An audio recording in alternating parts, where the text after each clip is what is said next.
Hey everyone! Oh, I'll just hey everyone!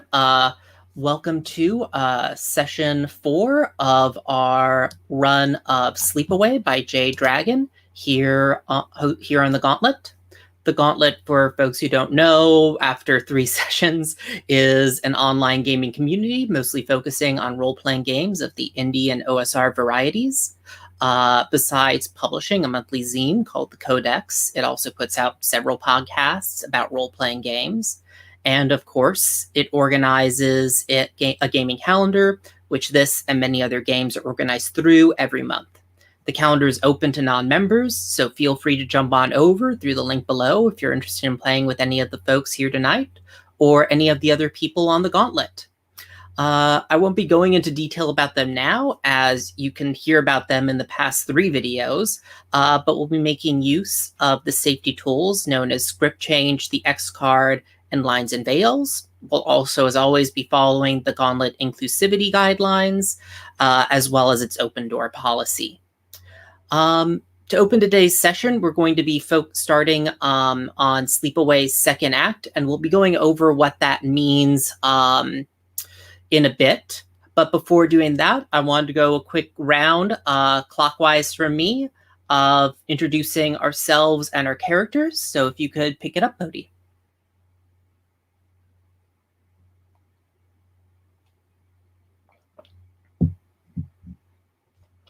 Sorry, StreamYard got buried by other windows. So yeah, I'm Bodhi, I use they them pronouns, and I'm playing Gull, our crafter, who uses any pronouns.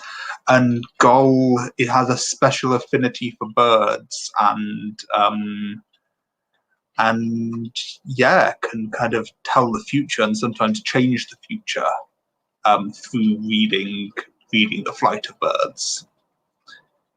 Is generally kind of quite an odd character, and other people can get a token when they question my eccentric worldview.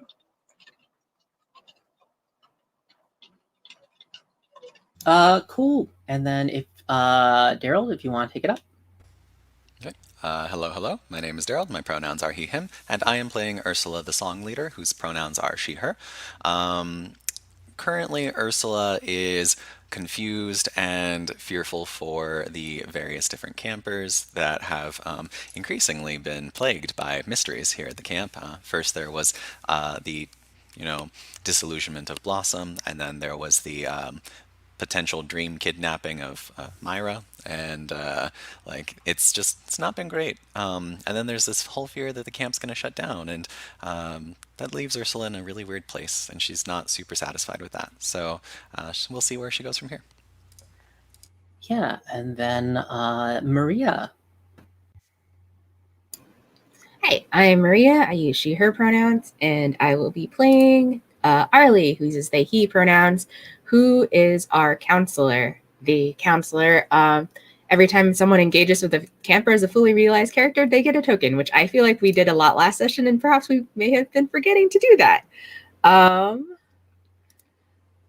So Arlie is kind of a quiet counselor, bonds with a lot of the quieter campers, and has thought about leaving the camp in the past, potentially tried to leave the camp in the past, then realized that the outside world was really not a place that they wanted to be, and came back to camp, which now that there have been rumors that the camp is closing and a lot of different memories have been popping up, like Gull found a flashlight from back when they were a camper, or not Gull, Arlie found a flashlight back from when they were a camper. And so just the thought of a lot of things from the past have been brought up into Arlie's mind, and that combined with the memory of the missingness of their friend, because no one really remembers what happened to their old friend, plus the fact that a camper who has the same initials and name as that old friend has been involved in some mysterious and slightly bloody and terrifying things. It's all just put Arlie in a very weird place. Also, I feel like the last time we saw him, he was running away from a whole bunch of bloody bird bones, and things were watching them. So Life at camp is rough right now. Yep. And finally, I'm Steven, he, him. I'm the facilitator for this game. Sleepaway, like most Belonging Outside Belonging games, does not have a GM. And I am playing Sally, she, her, who is playing Sylvain, he, him. Their identity, I think, is a little bit in flux from last session. We got into that a little bit with their encounter with the wise owl at the oldest tree. They had just gone off with Ursula to try to rescue Myra, but I think we ended up with Myra, Ursula, and Sally Sylvain waking up under the oldest tree. Once Ursula broke free from the greenhouse in the field that everyone dreams about. So that's fun. Yeah. So to get started tonight, or today, whatever time of day it is. I don't know. I use tonight. It's literally like the morning still where I am. We are starting on the second act of the game, The Descent. As part of this act of the game, the strangeness, which is a setting element we've been playing with to represent a kind of generic strangeness of the world, is leaving play. So I'm going to be hiding that. It's no longer a thing in the game.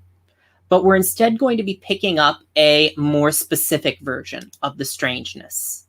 And there, if you head over to the setting elements section, we have oops, I didn't hide them all, a list of strangeness elements that are the dark purple ones. And I want to check in with folks. Where do we feel like the strangeness is heading in this game? I think there are a few obvious choices, but I want to hear from other folks. I think going counterclockwise for me this time. So starting with Maria.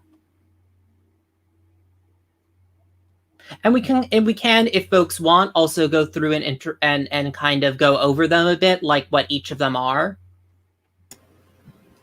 I'm cool either way. The one that I had been looking at, I guess, most was Our Lady Oubliette. Mm-hmm. But it was also kind of based on just like the chart at the bottom of the strangeness element when we were ticking off things that were happening. Yeah. But I am also open to whatever other people think works. Yeah. And what about you, Daryl? So the two that I'm considering are Our Lady Oubliette as well, just because I think we have a lot of those references with like the witch. I think it's also interesting that she's like an icy character, but we last saw her in a desertous environment. But saw her, air quotes. But the other one that I was kind of also drawn toward was The Murder of Crows, just because I feel like there's a lot of like potential for character work in there. So, and I never say no to playing a character. But yeah, that's my two. Those are the two that I'm leaning for. I do want to point out though that the roaming fen is actually like that card. I didn't see it here in the options, but that one was equally tied with the other two. Oh, okay. I must have. I thought I had added that one, but I might have missed it. All right. Well, we can bring that in. I can bring it into from the PDF, but cool. Sorry about that. But yeah, then Bodhi? So I was also thinking Murder of Crows, for probably for obvious reasons given the character that I'm playing. But also, yeah, kind of, I know it doesn't really help narrow it down very much, but like all of the Our Lady Oubliette and The Murder of Crows and The Roaming Fen were kind of ones that I think are kind of really strong thematically in this. So like I'd be comfortable with like it'd be cool playing kind of any of them. I think if I was pushed to make a decision, I'd be going towards Murder of Crows or Roaming Fen, just because Our Lady Oubliette came into the last game of Sleepaway I played a little bit, whereas the others didn't, but that's a kind of extremely weak preference. Yeah, I actually also was like, again, Lady Oubliette or Murder of Crows. I was kind of drawn a little bit to Murder of Crows just because we had that motif in play, the feeling of feathers on your face. I did really like the way that the Murder of Crows could like play into that a bit. Does that work for you then? Cool. So yeah, I'll get into hiding the other ones here. But if we take a look at the Murder of Crows, the Murder of Crows are the three crows are also known as the ladies, the Norns, the fates, the all judges. The three crows gather atop telephone poles and the tallest mountain peaks. One knows the past but only lies. One lives in the moment and one gibbers of the future that will not come to pass. Some say the Lindwurm was once among their number. Some say their talents clutch at people's breath. People always have things to whisper about old, mad, powerful women like these. So unlike the other setting elements that have some fairly determined desires, we'll actually be determining the desires for the Murder of Crows. If you take a look there. And I wanted to throw this over because we kind of went with not your first option, Maria. Do you have any kind of the desires there stand out to you? Let me click on this. I feel like avenge is always fun. What are the crows avenging? I don't know, but avenge is a fun word. Also, birds are scary sometimes.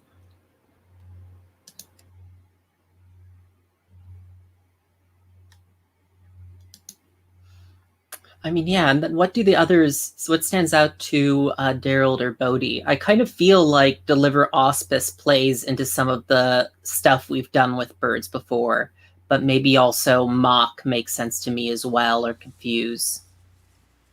I'm really into the idea of mock, personally. Cool. Yeah, that's where I was going with it as well. I think it's true that Deliver Auspice kind of ties in, but I think we've got that anyway, so I'm not sure that it adds to it. I think we'll get auspices anyway, and adding and mock kind of brings another dimension into it. So I like the sound of that. So the kind of the combination of mocking and avenging is just that's so juicy. Mm-hmm.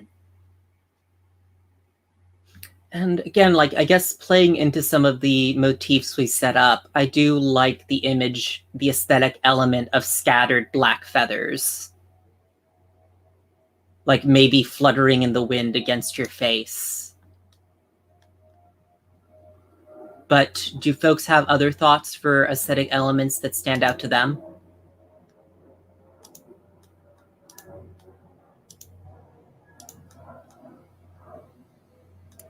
I remember in one of the scenes from last session, there was a piece of string in the greenhouse. But the telephone cord. Oh yeah, telephone cord. I'm also thinking of like the vines as these things that entangle. But that's certainly like pieces of string forming almost cat's cradle designs. Oh right, and the bird bone. Mm-hmm. Wind catchers, wind chimes. I feel like those would have been on strings too. Cool. Yeah, I do like that. That's cool. So yeah, that this and that wraps up, I think, kind of going into the Murder of Crows.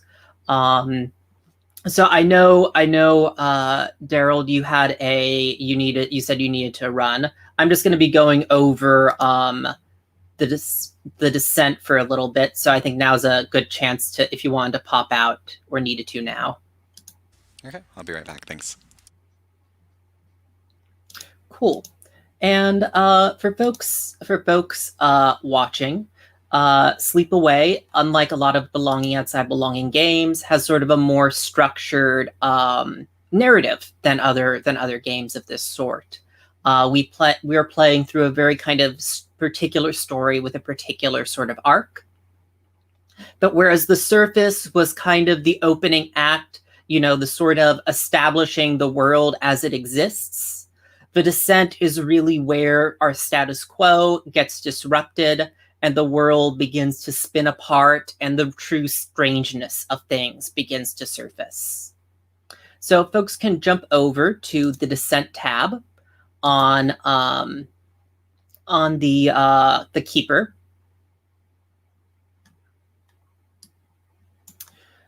The descent has its own set of objectives that come with it that we should aim for as players, that we should allow emotional relationships and dynamics to explode in your faces, let minor characters die and mourn their deaths in turn, terrify your friends, shaking them to their core and be terrified in turn, ask questions about the setting and begin to answer them together. Don't save anything for later. Take pauses with flashbacks and engage with the strangeness. After this act, this is sort of the act where we begin to really investigate the world and figure out how we are going to confront the Lindwurm. The final act is going to be sort of about our final confrontation, the kind of, if you're thinking of I think the most obvious parallel is Stephen King's It. The final act is going to be the descent into the cave. This is sort of the act prior to that where they're confronting the horror and figuring out what is happening.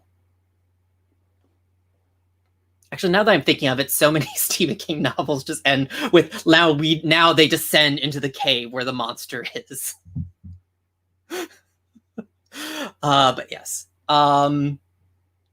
So yeah, I'm going to be to deal a card to everyone. Daryl will be able to take a look at the card that he receives when he gets back. But this is, as usual, going to be one card to each player. Oh yes, and I should of course ask: is the Lindwurm playing with us tonight? As the Lindwurm has failed to make an appearance, one of us will be channeling the Lindwurm on their behalf. So I'm going to deal one card to all players. And you should take a look at your card. If you have the Queen of Spades, then you are channeling the Lindwurm for this session.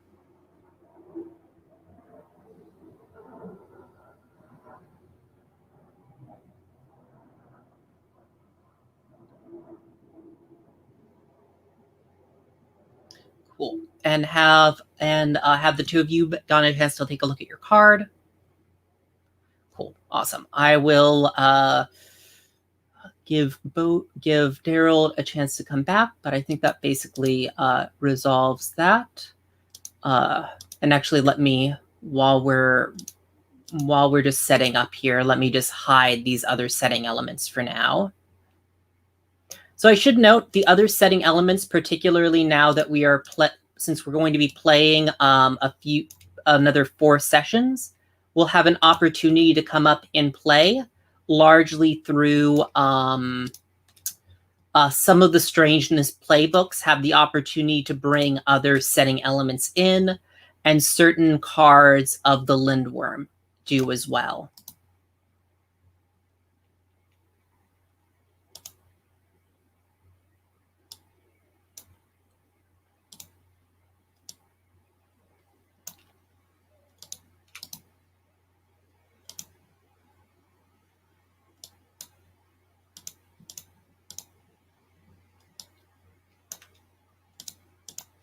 Cool.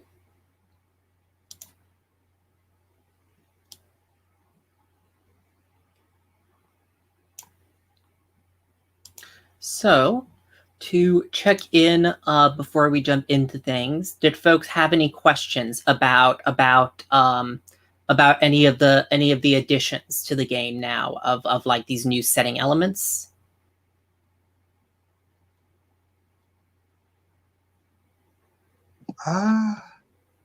No, I don't think so.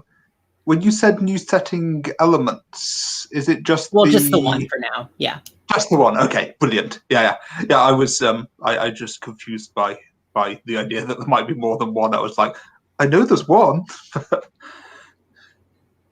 Yeah, and I should note that for the murder of crows, their tips are to show kindness when people who need it, push too far and punish too harshly from cruelty or misunderstanding, and ask compelling questions and build on the answers others give.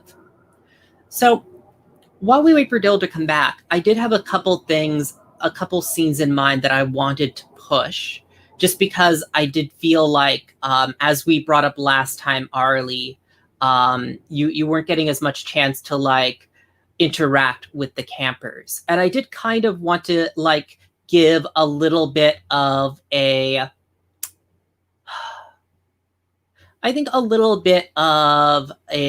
like flashback maybe to like Myra. And I think maybe this is what while you are like on one of your hikes.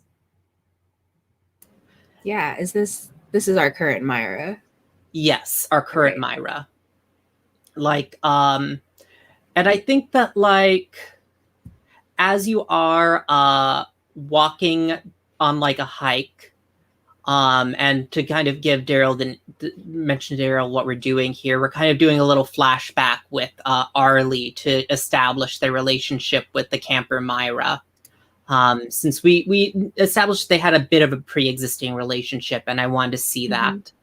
And also try to ground Myra's strangeness a little bit more in like non-creepy terms.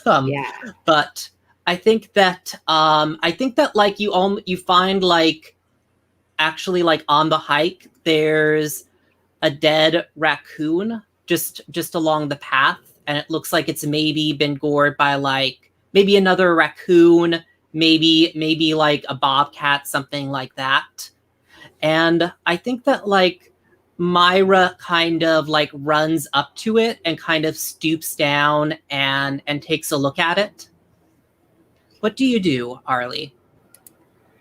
I think when Arlie spotted it first, they were kind of like looking between it and Myra, trying to figure out how Myra would react. But now that Myra's run over to the corpse, I think Arlie kind of walks up behind what are Myra's pronouns? Her. Yeah. Walks up behind her and kind of I think looks down and crouches, I think, and says, "Have you seen one of these before?" And Myra scratches her head and goes, "Oh, I mean, yeah, you see, like my you'll probably think it's weird. Like, you know, my brother, he's been teaching me to taxidermy roadkill. I know you probably think it's gross and weird. It's unusual, but I don't think that's a bad thing.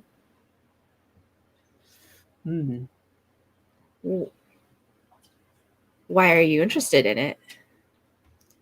Oh, I mean, I don't know. It's like, it's sort of like, you know, how everything dies eventually. Like I don't know. I guess growing out in the country, you grow up, you get to know that like things die, things pass on. But I guess even stuff that dies for no reason, like this animal here, nothing ate it. They just gored it a bit. I guess it's a way of making certain that their death wasn't for nothing. It's probably weird. I know. I think Arlie just like stands up. Well, I guess that's one way to look at it. It's definitely more than I've ever thought about roadkill. Yeah, I mean, I don't know. I was talking with Blossom about it, and it got me thinking about that recently. And then they kind of blush and say, "So, Mr. Arlie, sir, I wonder if you can help me with something." Yeah, we got time. Looks up like the mountain and like maybe this is one of the early sunrise hikes and maybe the sun's not up yet. Yeah. So, like, theoretically, if you like someone and you don't know if they were to like you back, but you think maybe they did, and maybe you've never really liked someone before, how would you handle that? Arlie does a double take between Myra, the roadkill, and Myra, and be like, that was a change of conversation topic. I mean, it's just, I mean, you don't talk much, so I have to do all the talking here. I guess you do have a point. Okay, so you like someone, but you don't know if they like you back. And you're afraid to ask?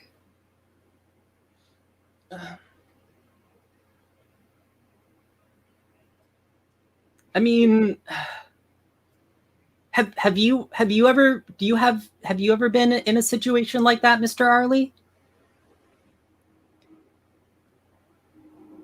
I mean, Arlie kind of looks away, looks back. Sort of. Yes. Actually. But that doesn't mean I have great advice for you.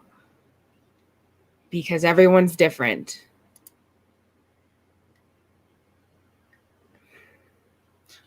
Well, and they kind of give you a hug. I don't know what I'm going to do about my problem, but I think you should probably just tell this person, Mr. Arlie. You're pretty great. I think Arlie blushes and says, and I think, oops, things are like falling. I think that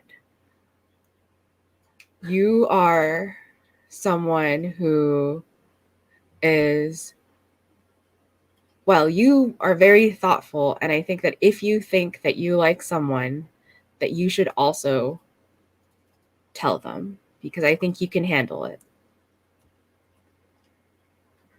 I think Myra nods and then goes like running ahead down the path. And I think maybe that's where we close the scene there. I think so. Now Arlie has advice. I mean, I tried to give you a whole bunch of advice on different topics there, Arlie. Darn it, Arlie has to like act on this advice at some point, maybe. Maybe you can take the implicit advice of speaking up more. Who knows? No, of course not. But yes, I think that, and I wanted to check in. Gerald, are you there?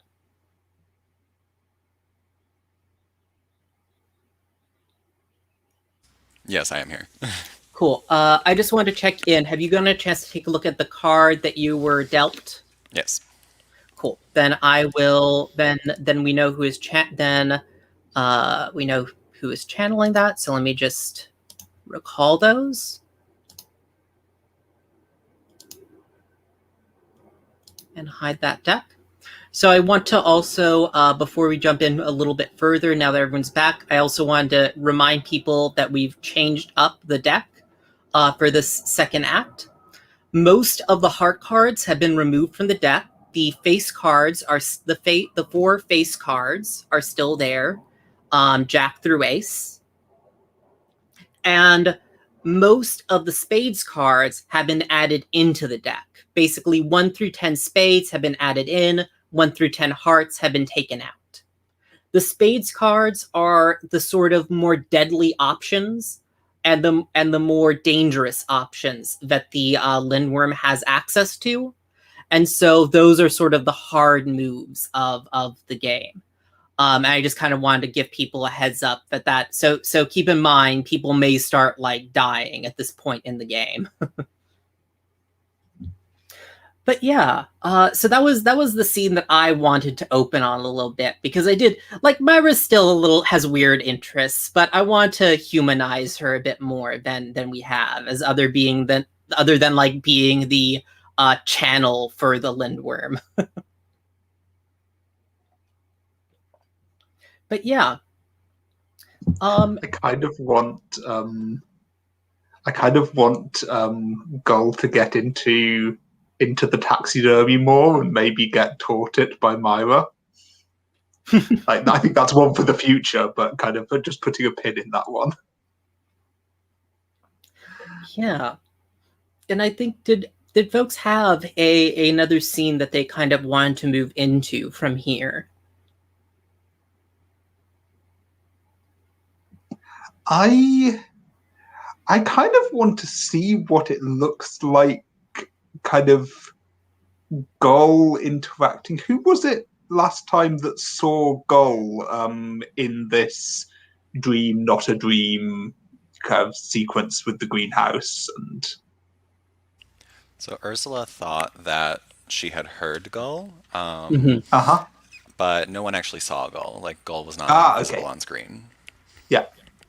Yeah. So I kind of wanted to see if there's any sort of kind of weirdness there with kind of Gull apparently being present where Gull couldn't really be present, and kind of like if that plays out. Yeah. I don't know if there's enough there for kind of Ursula to be acting weird around Gull because of that, or whether it wasn't kind of explicit enough last time. I mean, I think there's a couple different ways that we could play it. So I think a scene between Gull and Ursula sounds good. I think it would be interesting to interrogate, like, either why weren't you with us? You know, like, Sally and I were together and then we found Myra, but you were nowhere to be found. Or it could be more like a care thing where it's like, oh, you know, I heard you there. Were you trapped in that place too? Like, so it just kind of depends on which flavor you want.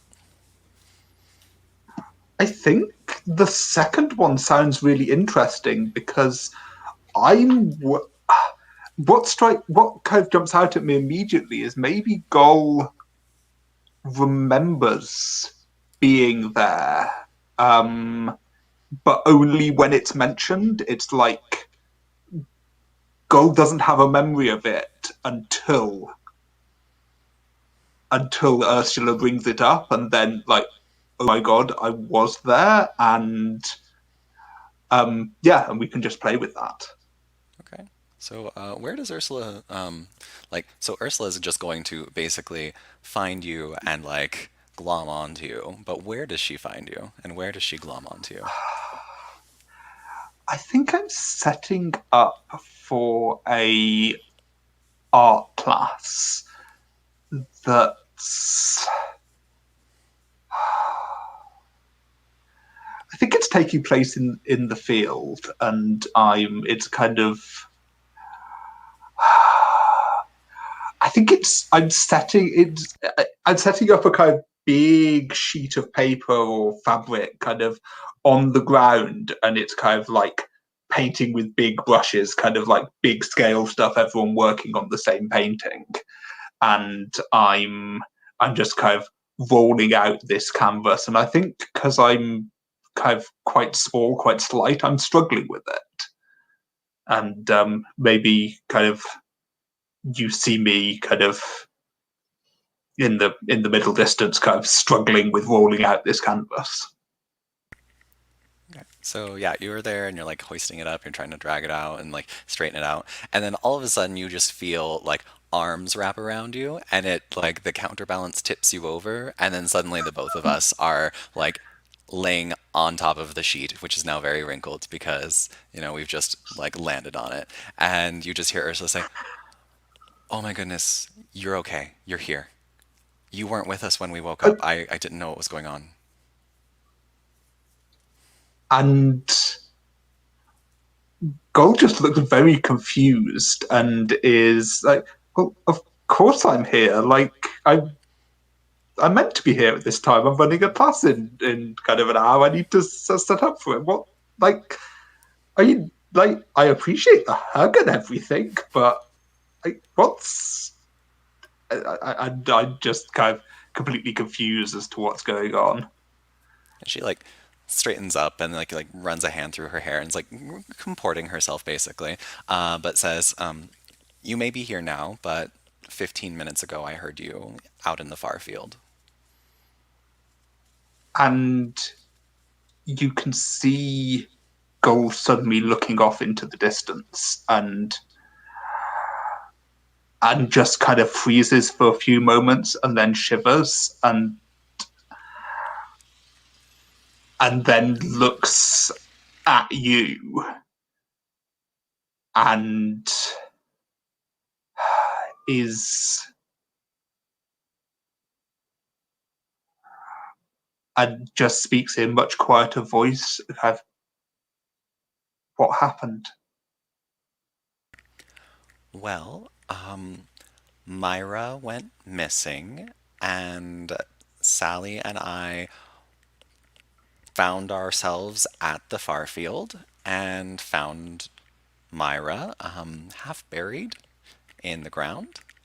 We had to basically root her out, and Sally managed to get Myra like back to the boat. But I got lost in a greenhouse, and the only thing that helped me out was hearing your call.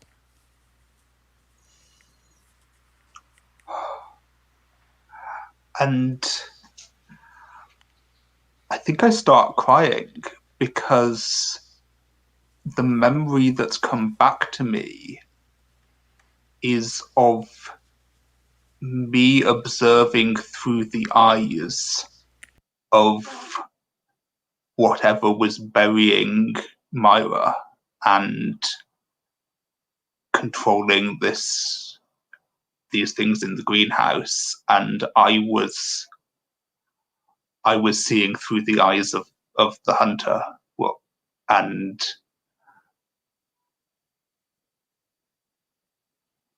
I, yeah, I just, oh my god, that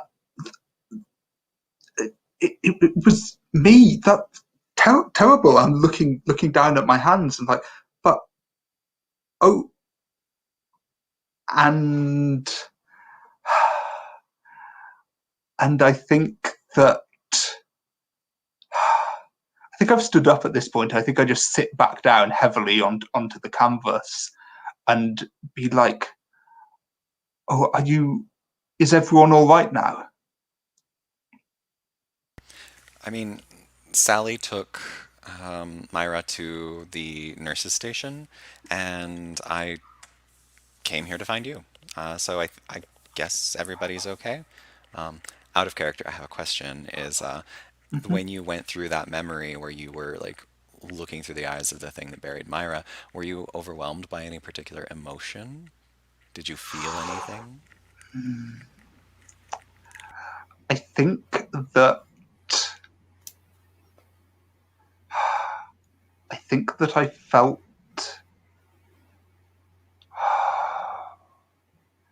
I think it's what I didn't feel. It was very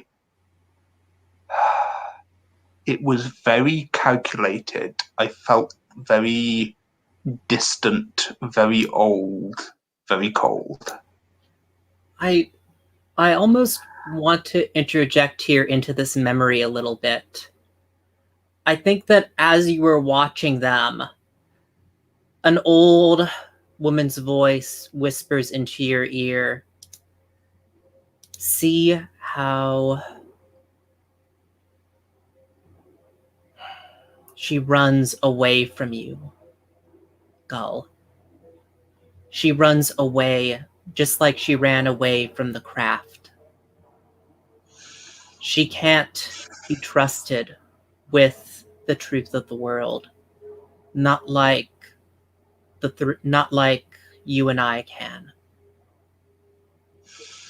And I am lying about the past here. I am putting a sort of selfish spin on that memory between the two of you. And I think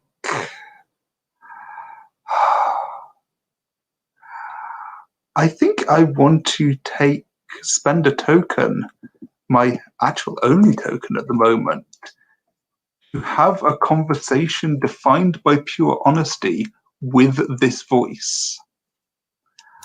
And I think that I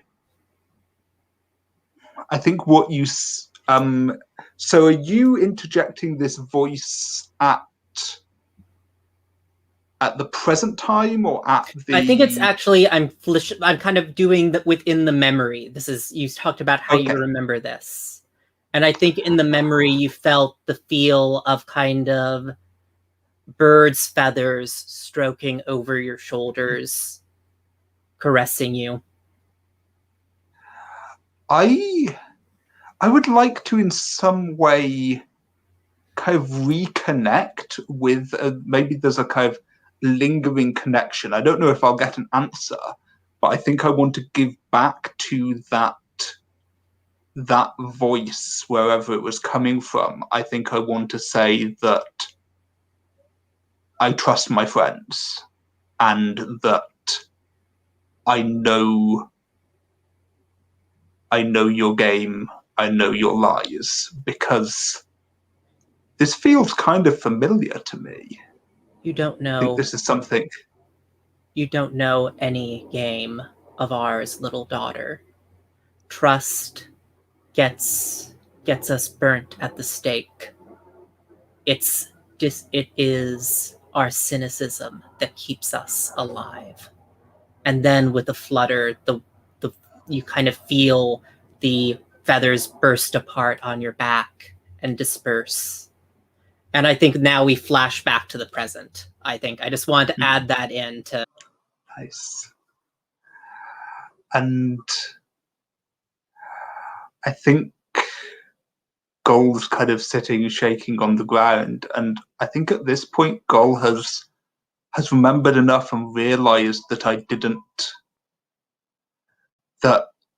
have control. And I say that kind of, oh, I was seeing through its eyes, but I wasn't doing it. Oh, I thought that I'd hurt people, and I kind of reach out to Ursula and kind of put my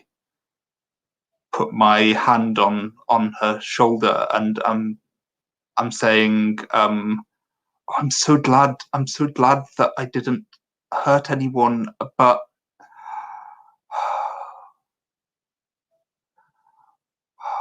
I think I need to go and see Myra. And I'm looking at Ursula and her. Will you come with me? Ursula looks really confused, has kind of like no idea what you're talking about, but just like you start like emanating just waves of like anxiety, and so of course I can pick up on that, and I'm like, yeah, sure. And then like looks down at the canvas and says, is it okay to leave all this here? And it takes me a second to respond. I'm not thinking about that at all. So I look confused for a second and be like, yes, this is more important, and there's I can hardly lift it anyway, nor the kids are going to do anything with it. And I think I grab the toolbox full of paints and kind of like, let's maybe take this with us, just in case. Okay. And so Ursula helps like pick up the things and then like starts heading off towards the nursing station.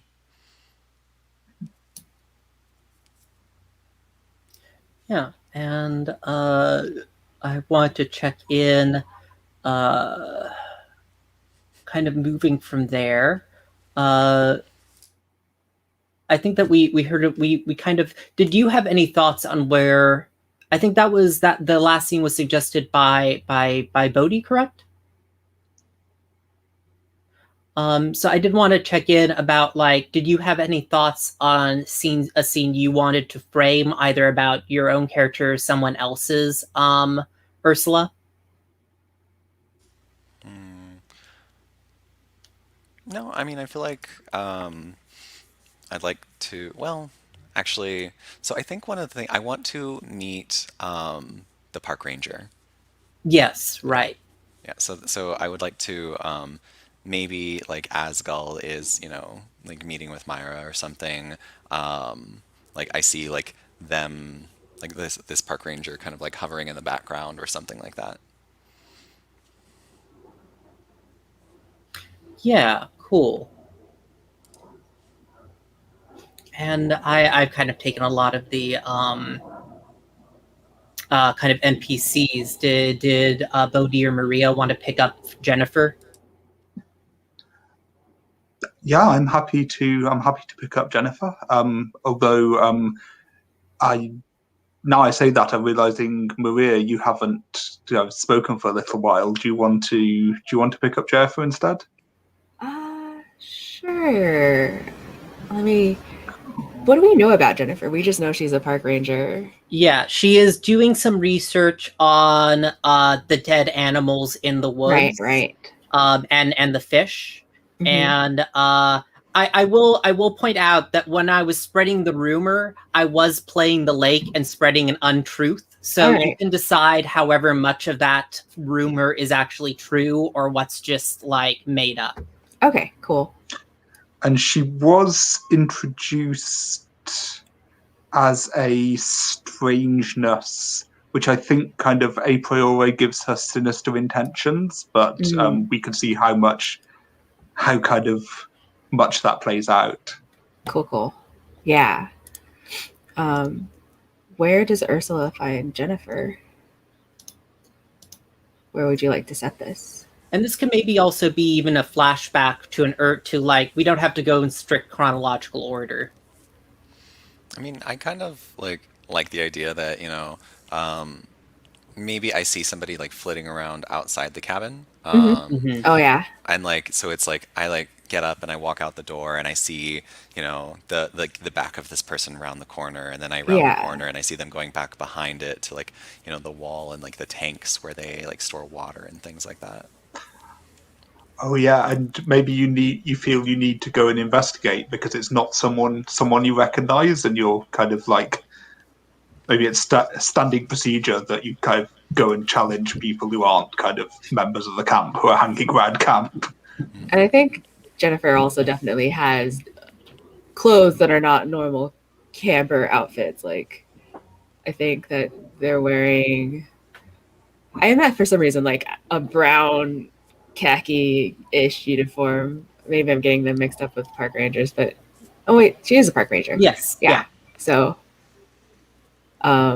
she's probably, maybe you catch her, she's like bending over some bush, like probing at its leaves. Yeah, and so I just kind of like raise my voice and I try to make it like this like friendly melodic kind of thing. And I was like, "Excuse me, are you a visitor here at the camp?" She will whirl around, kind of aggressive whirl, and cross her arms. I'm a park ranger. Jennifer, last name. I don't know what her last name is. It's like, and then so Ursula like continuing to like try to suss what's going on out, just like takes a step forward and smiles. It's like, uh, hello, Ranger, last name, and then like sticks a hand out and is just like, my name's Ursula. I'm one of the counselors here. Is there somewhere I can take you? Did you get separated from the administration?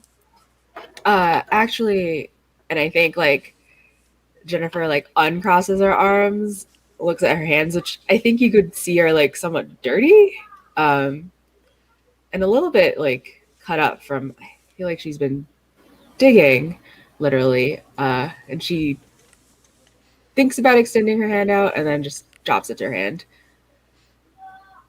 Um, Not lost, just looking around your camp.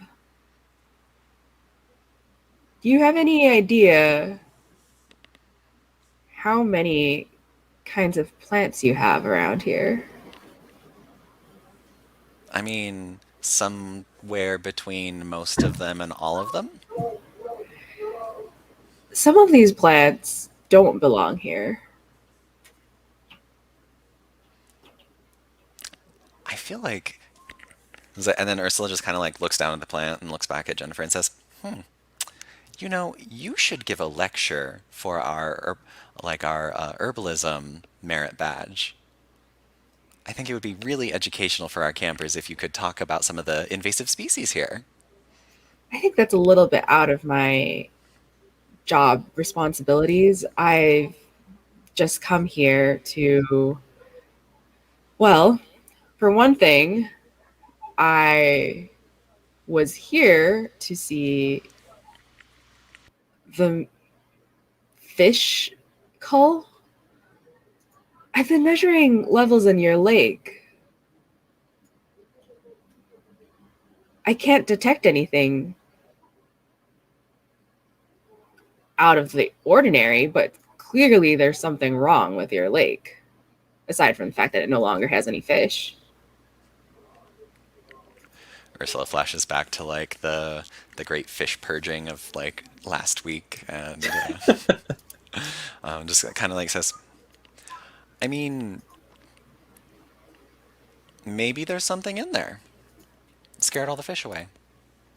Well, if it scared all the fish away, then I would be concerned that it's something that your camper should not be exposed to.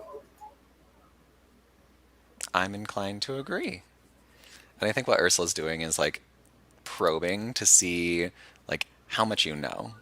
Because Right. you're talking in a way that's like, are you in on the secrets? Can I ask who's in charge here? Well, as far as who's in charge of the counselors, we have our chief counselor whose name is Anthony, and he's basically the one in charge of all of us. But if you need administration, I can show you where the offices are, and maybe the bosses. I just need to know who would be responsible in case of anything bad happening to the campers. Oh, well, I mean, I assume that would be the adults. You know, like probably like Mr. Trefusis. He's the one who like kind of like arranges everything. Well, you should let Mr. Trefusis know that I've been keeping a record of events over the years.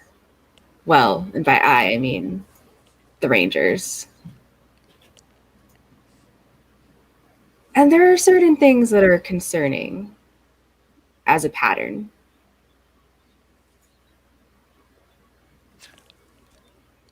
Can you, I just kind of want to add this in Yeah, because can you mention like something like, for instance, there was this story about a counselor. Maybe you knew her. Her name was Emily. Because now I want to bring that whole thing between me and Gull back into play. Right. Who's Emily? Emily, that's the name I chose for like my mentor Oh, counselor. okay, Who, right. yeah. I think she will say, like, for instance, what you said. And I think she like will also list like other strange, like invasive species, fish dying, uh, extreme amounts of roadkill that shouldn't be here, and also counselors that go missing. Yeah. So at the mention of like counselor Emily, like you just see Ursula like clam up, like just like instantly, like her shoulders droop, and like she like starts to like wrap her hands around herself, and like she just kind of let's see, and says like you know I don't I don't know anything about that. That's so weird. And I think at this moment, like, I feel like this is a good time to invite the Lindwurm to act on the group. Yeah.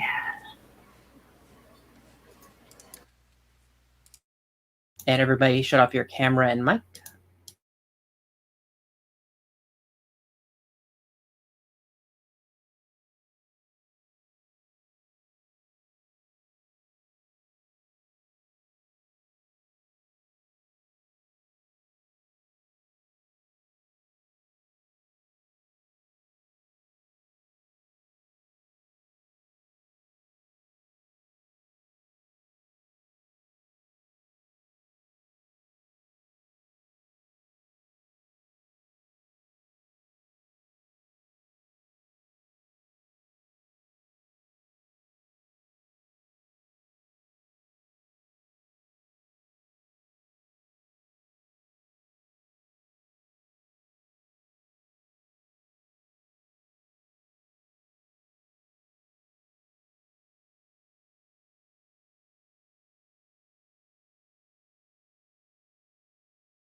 And as a reminder for the Lindwurm, you draw 3 cards, play 1, and or the person channeling the Lindwurm, you draw 3 cards, play 1, and when you're done, feel free to tap on the mic or knock on your desk or something like that to let us know you're done.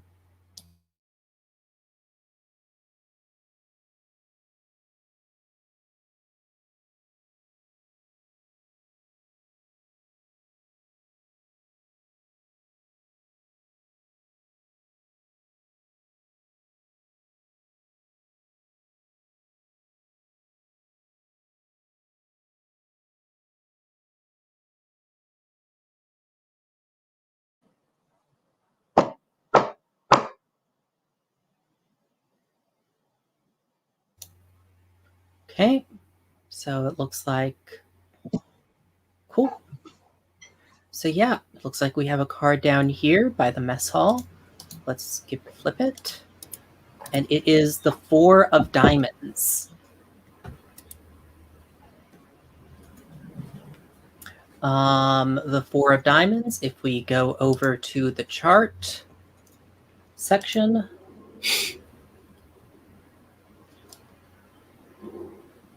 uncertainty, a dark cloud overhead, a scar you don't know where it came from. Oh, you know what? Where did we decide that scar each of us had was? Does Jennifer turn her head and she has that, and you see for a moment that Ursula that she has that scar in exactly the same spot that the rest of us do? I would love it if it looked fresher. And Yes. Like it looked just scabbed over, but it's in the exact same spot and shape. Yes. Okay. So, like a hand immediately shoots like to Ursula's face as she like rubs like traces the scar that's on her face as well, and like I think that let's see here. Oh, we lost somebody.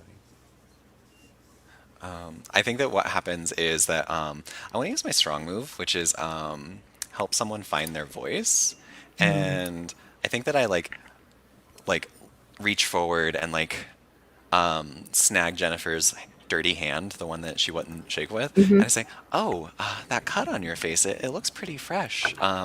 Do you think would you like to go to the nurse's station and I'll patch that up for you?" And then like turns her face in such a way that like her own scratch, her own scar is like really plainly visible.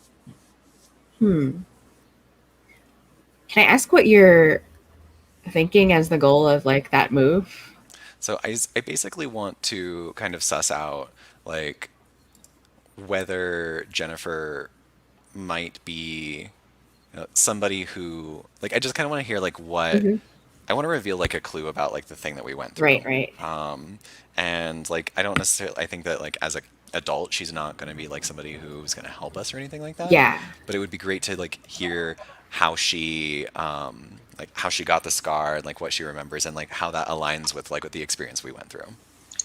Yeah, and I think to add in, I think like as before, that we've talked about when truths are being spoken, the bird song dies out, but maybe we now hear still a cawing in the distance, like that there's still something breaking through that there wasn't before. Because that's just the wood's impact, and I thought you'd bring it in here. Right. And I think when you take Jennifer's hand, and when you turn so she sees the scar on your face, I think there's like her eyes widen a little bit, and I think it's definitely a look of recognition that crosses her face, and she almost like unconsciously reaches with her other dirty hand to like touch where it is, and she will probably follow you to the nurse's station and tell you I think in a sort of dreamy voice she'll just tell you a story about going I'm like imagining like her telling a story about going into a greenhouse with like thorny vines, and it was just part of some like park ranger trail cleanup or like cleanup duty, and she was unthinking and got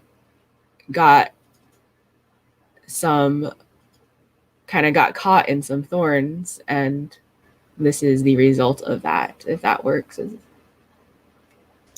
I think maybe does the way she describe it, is it almost not even like the thorns, like that, like she just got caught in them, but almost like they had reached out for her? Yeah. And I think as she's describing it, it's almost like the words she's saying are surprising her in a way when she's talking. Like it's almost the same way that like Gull only remembered that they'd been to the greenhouse after Ursula brought it up. Like it's like she's telling the story and she's discovering the story at the same time, I think is the sense. Okay. Yeah, I really like that. Can we add an element that like maybe the greenhouse was just like randomly in the middle of a forest and that like she never like found her way back to it? It's almost like it was there and then it was gone. Yeah. The oldest greenhouse. Cool. Awesome. And I think we're hitting 11 minutes after, so let's call a 9-minute break here, I think, and meet up at 20 after. Does that work for folks? Cool. Sounds good. See you all in a bit.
Hey folks, have people had enough of a break?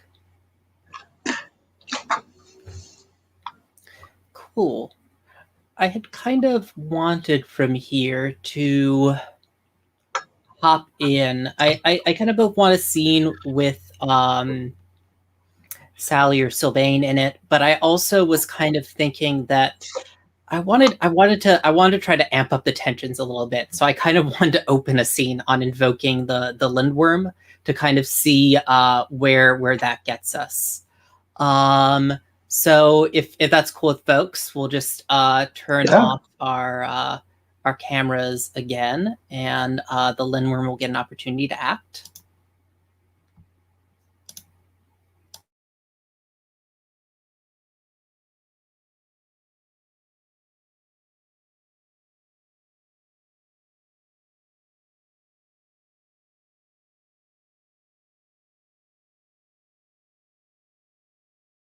Oh yes, and I had forgot to mention, I'd forgotten if I had brought this up, but the Lindworm's preferred suit for this act is clubs. I may have brought that up already, but I just wanted to put it out there if I forgot.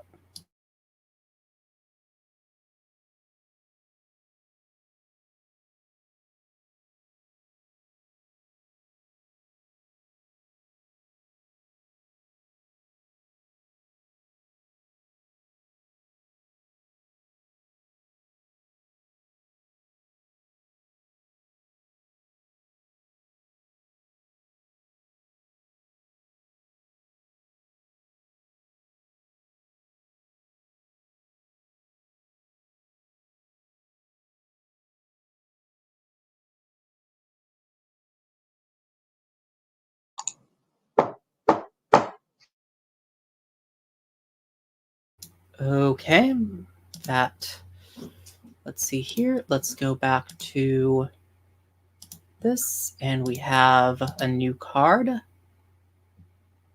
Flip the card, and it is the Jack of Diamonds. So what is the Jack of Diamonds here?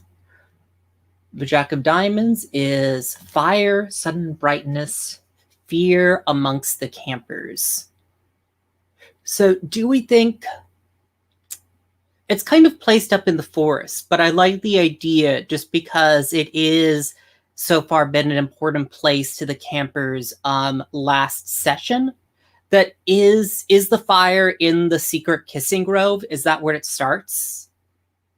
Yeah. Does somebody start it, or does someone just witness it starting? I kind of feel like if it's in the secret kissing grove, then maybe maybe some people are there, and kind of that's how we find out about it. Yeah, I think I kind of like the idea that the image we get is like some campers running out of the woods and maybe like they're kind of babbling to each other about who started the fire or how it started. But I think that what we're able to gather is, and I want to throw out, I haven't really added many characters to this yet. I was going to throw out that maybe a camper we haven't seen yet has been that they think that they were there, that like there was one of the campers among their group out there, but they haven't they like lost them as they were running from the fire. And so let's see, let me bring up my name generator here. Let's see here.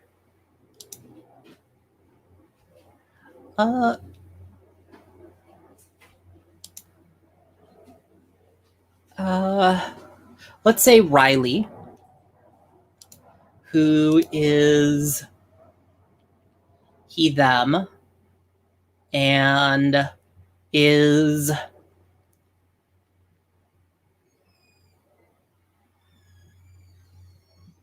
Yeah, let's go with a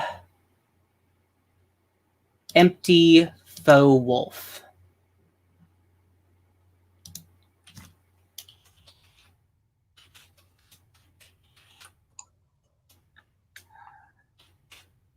So shall I take on Riley? And I know you were saying that Yeah. you'd like Sally to be in a scene. Does Riley find Sally?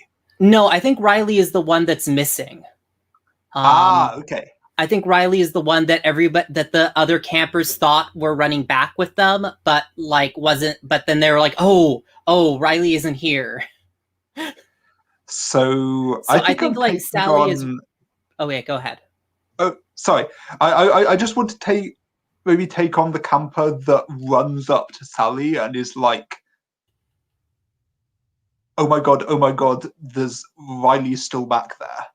And do you want to like name this panic. camper, or is it one of the already established campers? I kind of like the idea of it being, let's say, Finley, one of Sally Sylvain's LARP group. Cool. Yeah, that makes sense. And yeah, so kind of Finley is just running and like sees kind of your counselor uniform, Sally's counselor uniform, and kind of makes a beeline and kind of is speaking so fast that you can hardly understand. Kind of like, Riley's in the woods. We have to get him. They didn't make it out. I thought they were with me, but just saying the same thing over and over really fast. Yeah, and I think I'm going to actually. Oh, I don't know their character name. I think actually like I kind of go like a bit rigid and like flip my Sylvain cape over my shoulder and I say, Riley, actually let me, yes, because we need this actual name. Yes, we'll go with dwarf.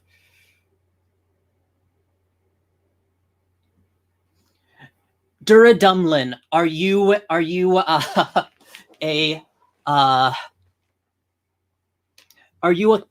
coward to be panicking in a time like this? It's important during a crisis that some of us keep a level head and organize the others.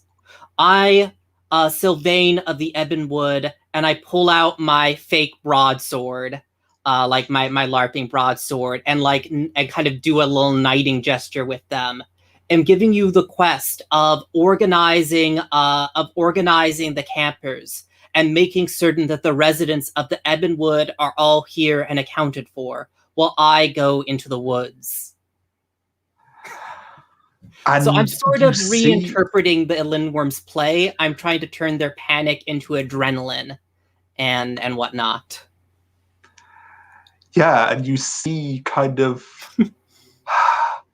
right, Finley's kind of like suddenly kind of, even though he's playing a dwarf, kind of gained stature and kind of takes a deep breath in and kind of says, "Of course, sir, I won't let you down," and kind of does a kind of theatrical, deep, kind of sweeping bow, and then kind of almost forgets it's real for a moment, and then remembers, and kind of like halfway through this extremely elongated bow, just kind of stands up and kind of runs off, kind of saying, "I'll get the others together," and yeah, proceeds to go and kind of gather the others, take them to the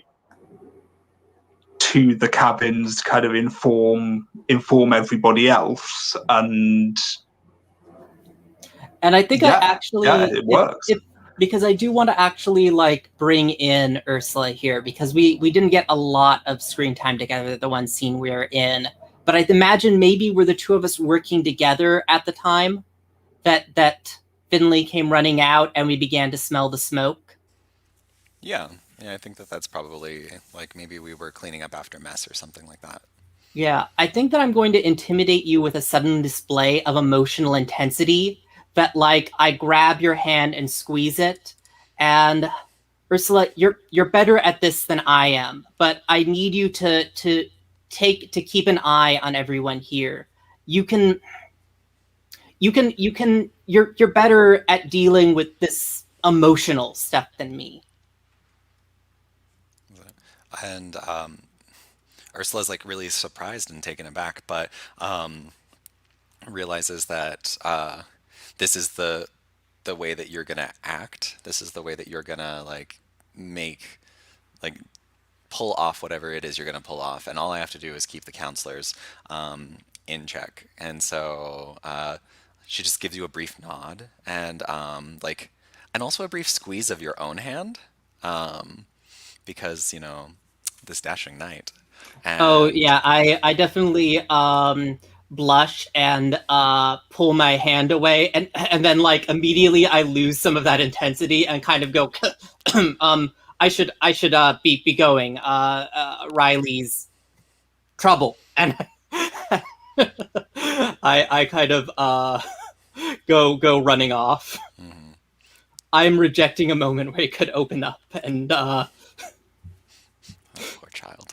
Oh my goodness. Yeah, Ursula just kind of like chuckles, and then immediately remembers that it's a very serious situation, yes. and starts to redirect the counselors and get them back to like the cabins so that we can do head counts. Mm-hmm. Cool. And do we want to jump immediately into like the fire, or do we want to see how the other characters are responding now that this fire has broken out? I kind of want to jump straight into the fire, keep the drama up. Yeah, cool. In that case, I feel like it's appropriate here for someone to pick up the forest if they haven't already. But like, how does the scene get set here? So, unless anyone else kind of wants to particularly, I'm happy to pick up the forest. And I think that you see you're in one of the darker parts of the wood, and the light there is steadily getting redder, and you can hear the roar of flames getting louder and the kind of the cracking of branches. And I think it seems to whisper something recognizable. What do you hear in the flames?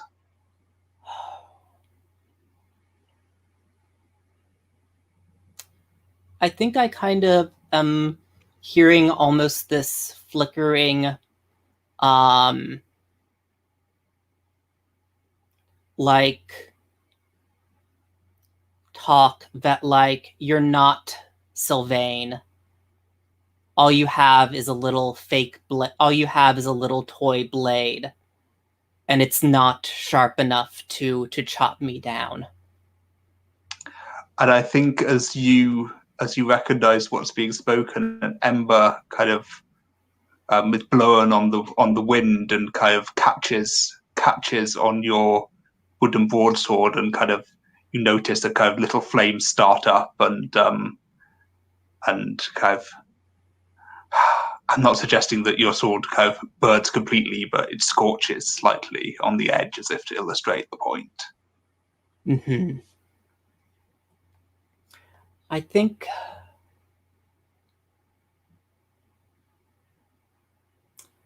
what do I do here? I think I actually am going to go up and ask this voice. No, actually, yes. I realize I have a perfect weak move question here. Why doesn't your character just fuck off?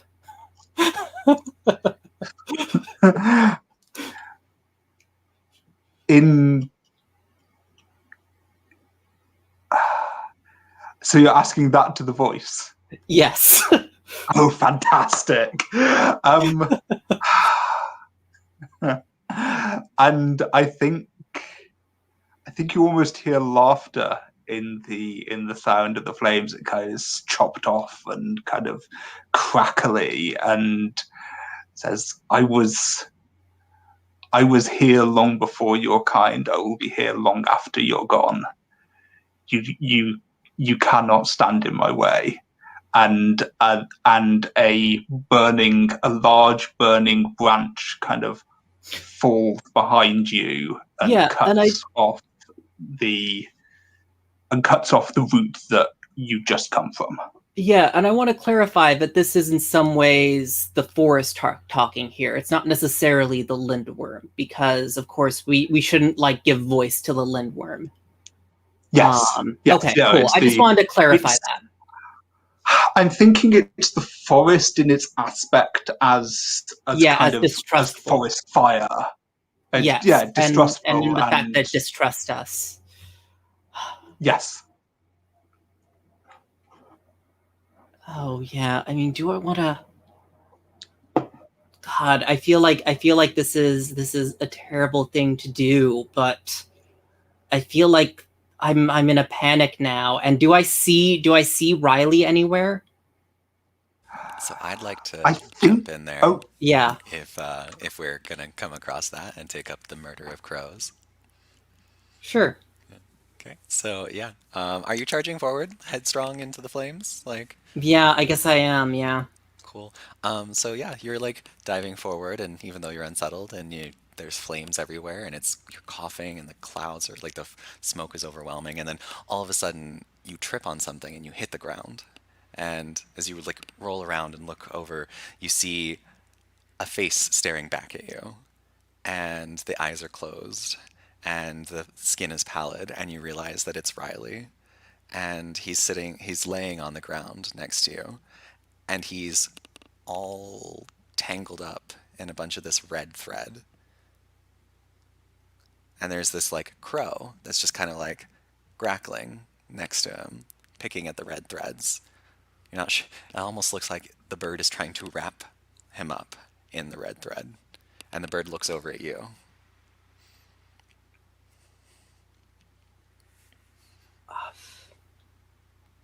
I think this almost makes me think a little bit, because I remember back to the wise owl, and I'm a little bit taken aback because birds have been acting weird the past week. I think that like I approach it, but like with my big kind of fake wooden foam like broadsword pointed out at it, and it caws at you aggressively.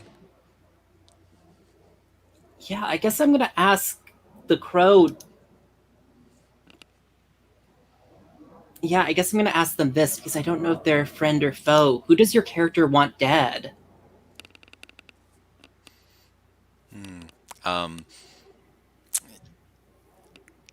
And I guess the answer could be no one, maybe, but. Well, no, I mean the answer is like, you're asking that out loud, or is this kind of just like the fiction? This is my. I am asking the player of the character out of character, and I somehow gather this. Okay, yeah. So the crow kind of starts to raise its wings, almost as if it's going to take flight, and then it hops up onto Riley, almost as if it wants to fight you. So is the answer that it wants me dead, or it wants Riley dead? Riley. I think that I am in a panic here, and I think I like raise up my blade and I smash it down on this crow, and I am, as a weak move, killing someone who isn't the Lindwurm.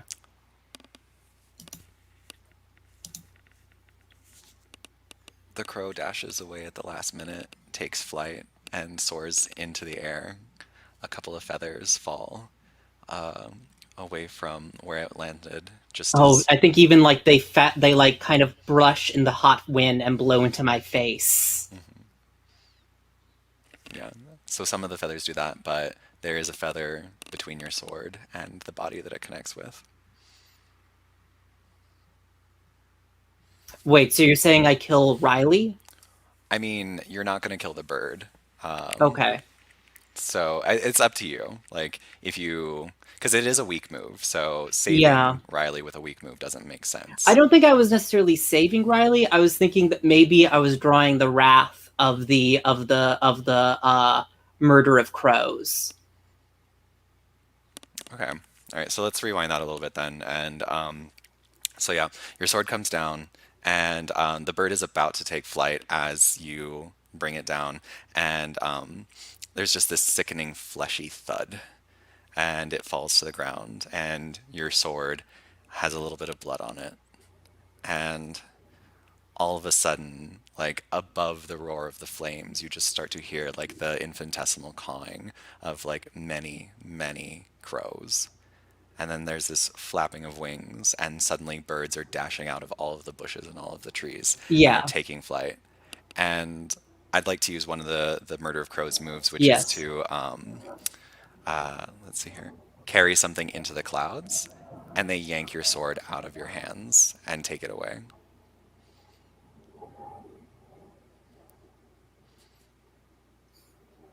Okay. You can totally get it back at some point, but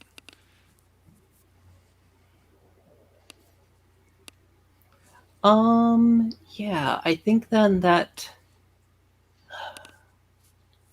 or is there something else that you think that the crows? Ooh, maybe you can keep the sword, but it's your cape, the one that you yes. used to Yes, transform into perfect. Sylvain. Perfect. I love that. I love that so much. And I think I kind of I think Sally, now just Sally, kind of falls down to their knees, a little bit helpless even.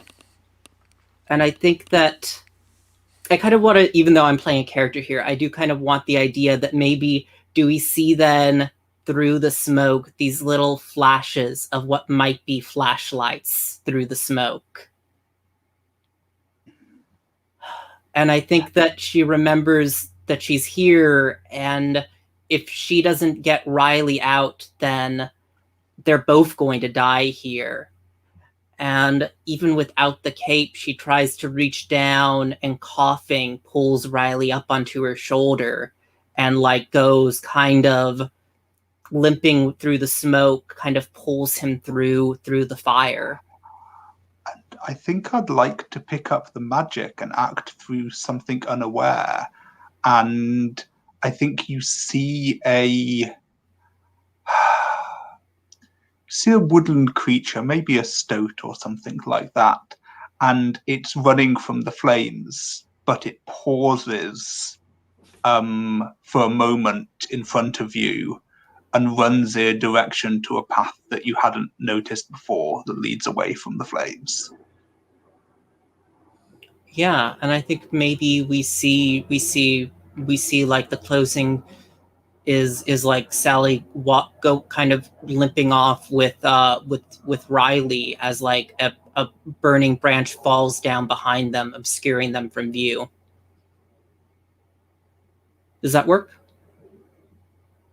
And sorry about sorry about kind of saying putting going no there to you because it is kind of like the thing saying yes and, but I didn't want to necessarily bring in like the straight up death of a camper.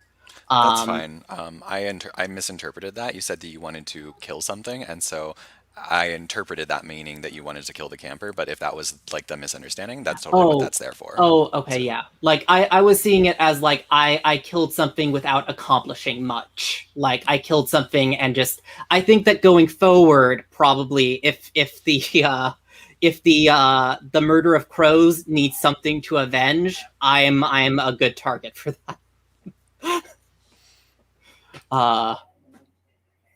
But yeah, I think that that's cool for a scene there.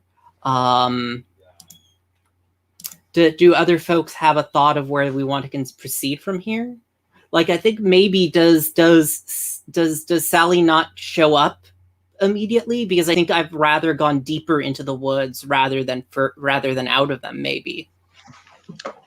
Mm-hmm. Yeah, I wonder if you're kind of looking in the woods. I wonder if you happen to find if you are unknowingly on the forbidden path.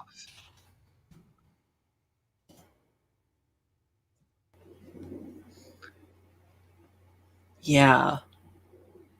And I like the idea. I mean, if we want to just continue following Sally, I know we've been on her for a while.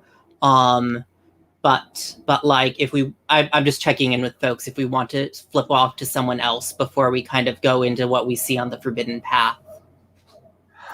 I think.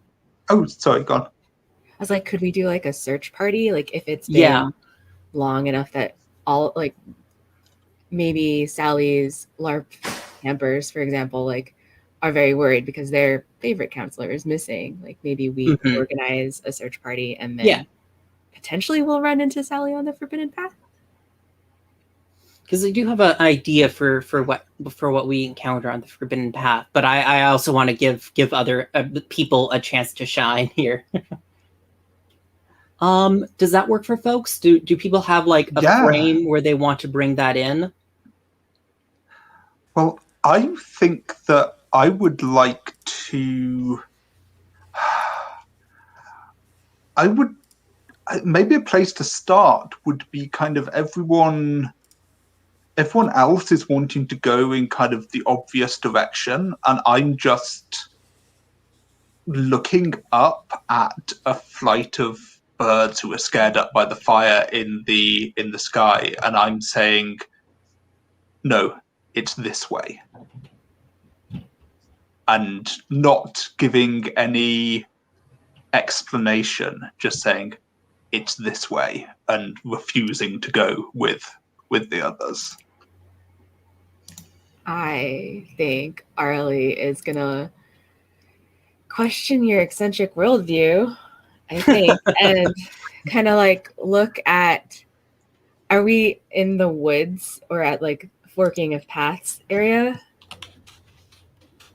Yeah, that works. Yeah, and I think Arlie is just gonna look around and kind of look at where the smoke has been blowing and the ashes and like where trees are falling. So like, but if Sally was running away from the fire, don't you think they'd have gone?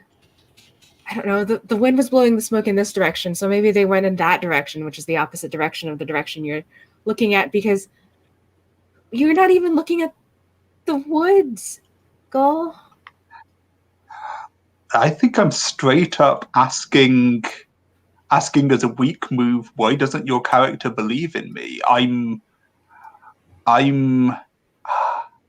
think I just look very hurt, and I'm not getting why it should be so strange that I should have these insights, and like I can't see this from your point of view, so I'm just saying, why don't you believe in me? I think for Arlie, it's partly kind of like the stress of everything that's happening and kind of questioning, is Gull the right person to trust at this moment? Because Gull is also afraid of things like drowning in the lake, and like I've seen Gull's fear, so can I trust Gull's gut on this? Like, and it feels like, as I've just done a weak move, it seems like I shouldn't get benefit from this. So maybe I sigh and we go in your direction, and the direction that you were proposing, and away from the way that I know is the right direction, but I can't convince you of it. I might have also just accidentally done a weak move, which is lead the camp astray. I don't know if we want to both gain something from this. I mean, that's fine. Okay. I'd always like land on the side of generosity with tokens, honestly. Yeah. Um, I feel like So Arlie leads us, in the opposite direction, kind of like toward away from the forbidden path area on this map. and I think that Gull isn't even really looking around at this point. I think Gull's just following along because I know that we're not going to find anything in this direction. So I'm I think you notice that I'm not really looking out properly. I think maybe do we see, do the two of you come upon what looks like, at first it looks like a kind of ordinary campsite. Someone has set up a tent here in a little clearing. You come across down the path. A pot of something bubbles over a fire. And there's, I think, like an old woman wearing some ratty parka sitting out on a log over the fire. And she looks up at the two of you and says, "My, you two really are lost, ain't you?" We're not lost. We're looking for someone. Have you seen anyone? She gives a little laugh. Depends who you looking for. There'd be two of them. Running from a fire. One of them might have had a cape.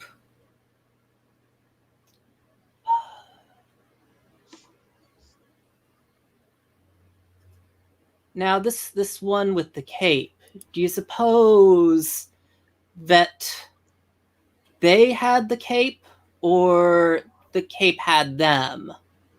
Kind of in a,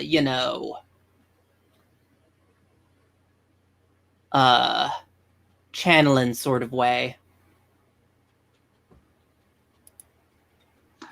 And I think Gull's eyes get a bit wide here and said, maybe the latter, now you mention it. Arlie just looks lost.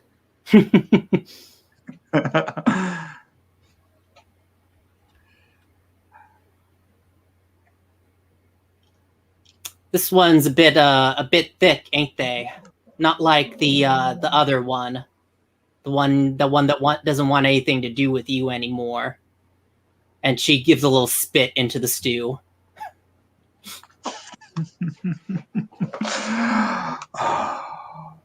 And I think I'm going to ask you, don't you need to get out of the way of this fire? Shouldn't you be coming with us? She gives another laugh. Now, do you think that something like a fire is a risk to someone like me? And she gives you a grin. A few gold teeth sparkle in her mouth. And I think she actually takes out and starts like twining with a bit of string between her fingers. Is this string red? I think so, yeah.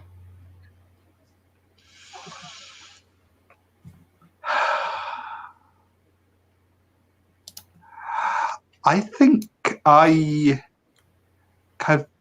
last thing I'm doing is I'm looking up at the sky and I'm kind of trying to get some guidance from the magic, but the sky is totally clear of birds. There's not a bird to be seen anywhere, and I think I'm being temporarily abandoned by the magic, and it is going to last longer than this because I don't think this is enough of a negative, but like I feel like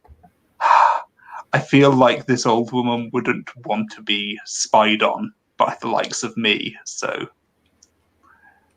I think. And I wonder. Oh, go ahead. Go on. No, go ahead, actually. Oh, Oh yeah, I was just wondering if she can sense what I'm trying to do. She looks at you and gives you a little giggle. Don't worry, dear. We're taking care of fate from now on. Some people deserve being punished, and well, we're already coming for those friends of yours. That little one that turned on ya, the one that hurt us. Oh. We're coming. We're things are coming for them already, and well, you're just stuck here with me. And I think as you look back, the path that you came in on is gone. And I kind of have a thought here, Daryl, if you wanted to step into the scene as a setting element. Does the wise owl show up into the clearing as like a like savior here? Oh yeah, but it's not like the owl, like the bird. At this point, like coming through the other side of the clearing is like a hiker, and it's like I imagine they're probably like in their like 50s. So like aged and sun dappled, but still spry. And the way that you know it is because like they're currently like sleeveless, and there's a big owl tattoo right up the side of their arm. It says and then so they just he kind of like swaggers in and just says oh, fancy meeting y'all here. I didn't think there was anybody on this trail today. I didn't think that there was anyone on here either. And there's definitely like a sense that this old woman is like staring suspiciously at this person that's come in. But it seems we're getting more and more people coming through here. Indeed, it is unusually crowded for this time of day and this type of place. Have you seen two people? Arlie says, completely ignoring anything that is supernatural. Good decision, Arlie. Good decision. I think he asked the hiker. And that is such an odd coincidence that you ask. I was going up this path on the other side of that big old tree, and I saw some people going up there, and I wondered about it. They did not look like they were really prepared for that path. It's a pretty rugged hike, but they were so far away that I didn't want to scare them by shouting or anything. So that must be where your friends are. And then it's like happens, and he points back the way that y'all came, and like you can see that there's now a small break between the trees. It's not like a full path anymore, but it's not overgrown the way it was before. And there's definitely some sort of fight happening right now.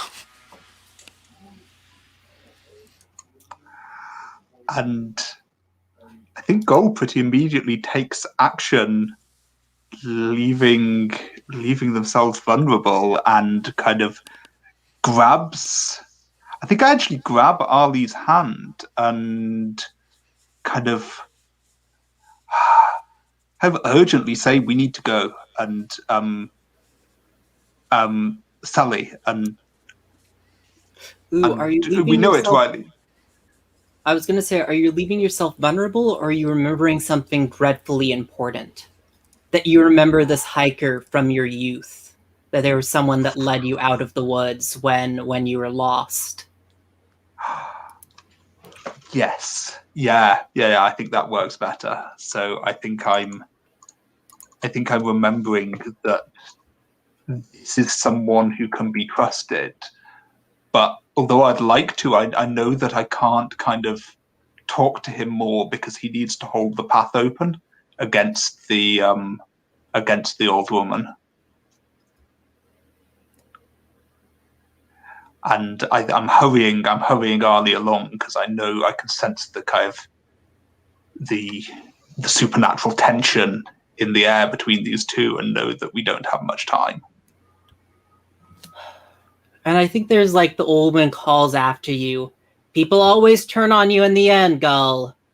Always in the end. You can't trust anyone. Not even him.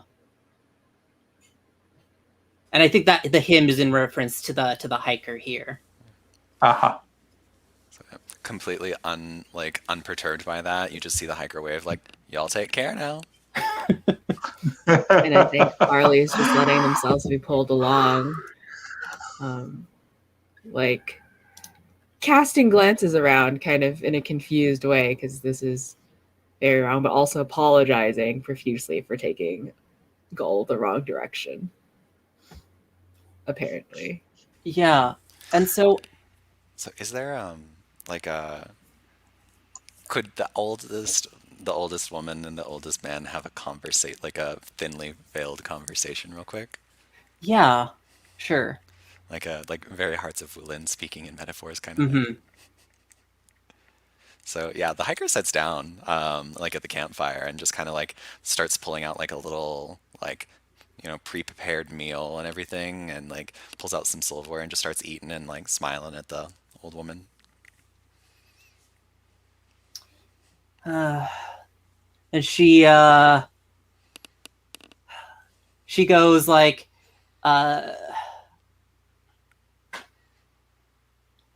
you want some stew? Don't worry, I haven't spit in it or nothing. And he smiles and says, I thank you for your generosity, but I'm very particular about what I eat, and you can see that like the dish that he uncovers has like fruits and berries and all sorts of like very like natural looking food.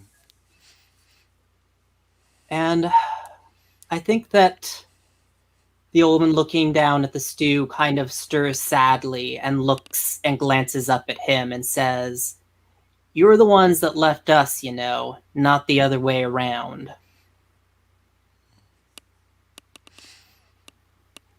I think that people can always come back to nature if they really try. It all you have to do is just decide that the life you're living where you're flying around from place to place and there's no time for anything because you're always trying to get one more thing done. You just got to put all that aside. That feels like a good place to close. If Actually, I have one little no, thought. go for it. Go for it. I think that's all well and good, but sometimes when you just flit about unanchored, it leaves a wound in things. And I think that wound has come back here to roost. The man just holds the dish across the way and says, would you like some berries? And they're blood red berries. Yeah. And she gives a little giggle and reaches out and pops one into her mouth. And then I think that's where I like ending that.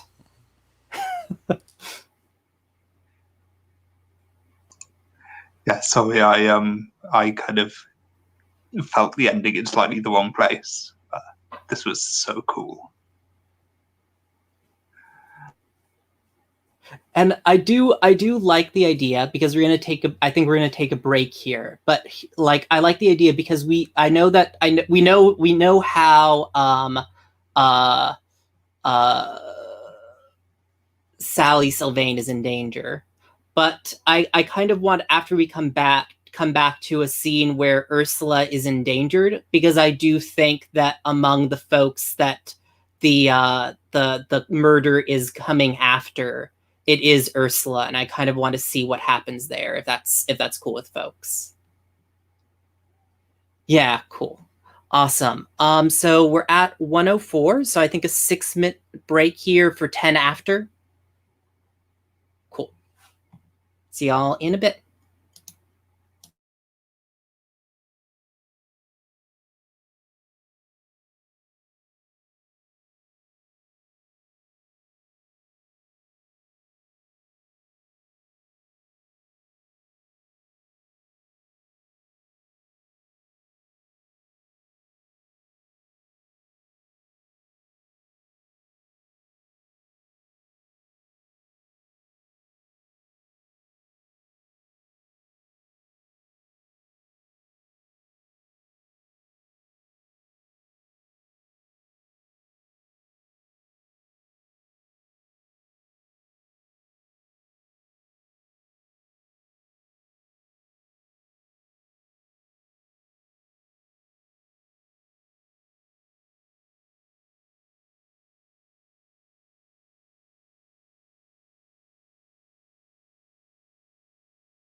Hey, folks.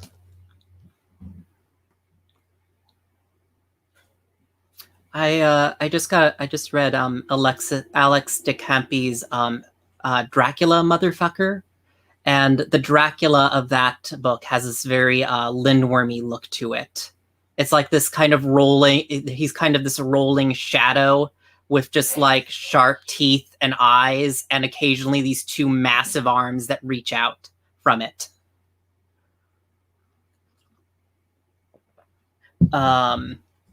But yeah, so cool. Everyone is back. Have folks had enough of a break, or do they need to take care of anything else before we jump back into things? Yeah, I'm good. I was going to suggest jumping back into things, finding out how Ursula's in danger. Maybe Yeah. If I invite the Lindwurm to act, and that guides us as to what sort of danger it is. Does that work for everyone? Yeah. I kind of yeah. I kind of. Oh wait, sorry. What was the last part that? And then guiding before guiding. Before. You said something. Yeah. So I'm going to invite the Lindwurm to act. Oh sure, so sure. To guide what sort of danger Ursula finds herself in. Cool. Yeah. So we'll just turn off our cameras.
Steven, you're trying to talk, but you're muted.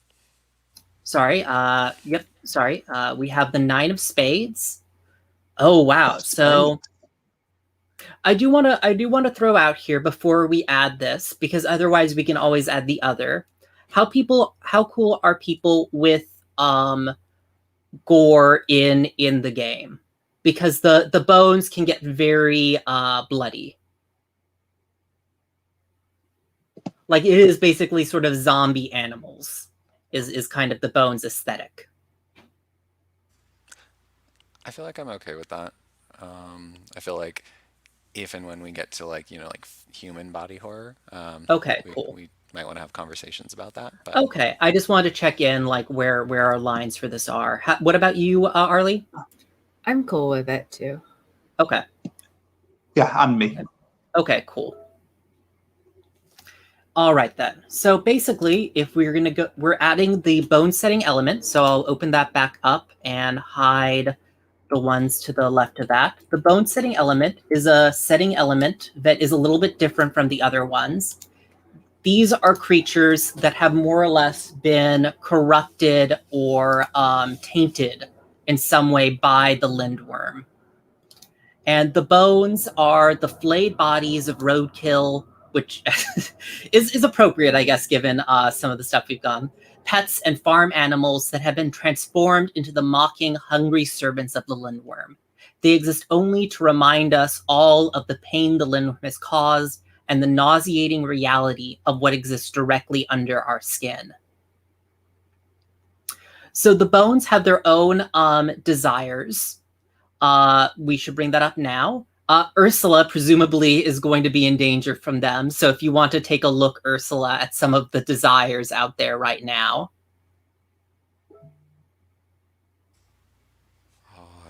Okay, so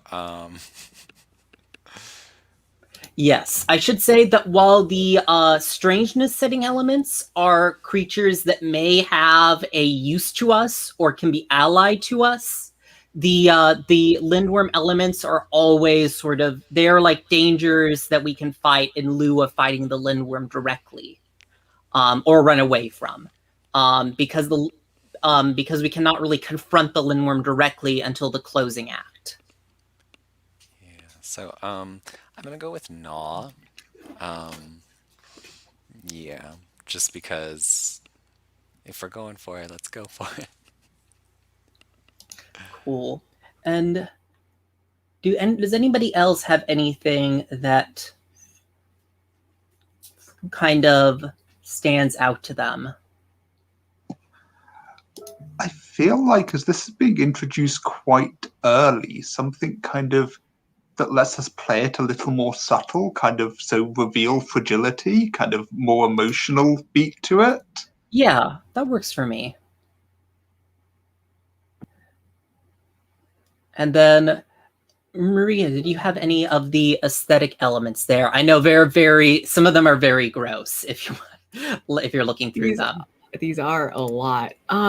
Let's see. That's what I was kind of saying, that in terms of what people are comfortable with, like if you wanted to say like, no, I'm not cool with A, B, C of this list, feel free to just let us know and we won't pick them.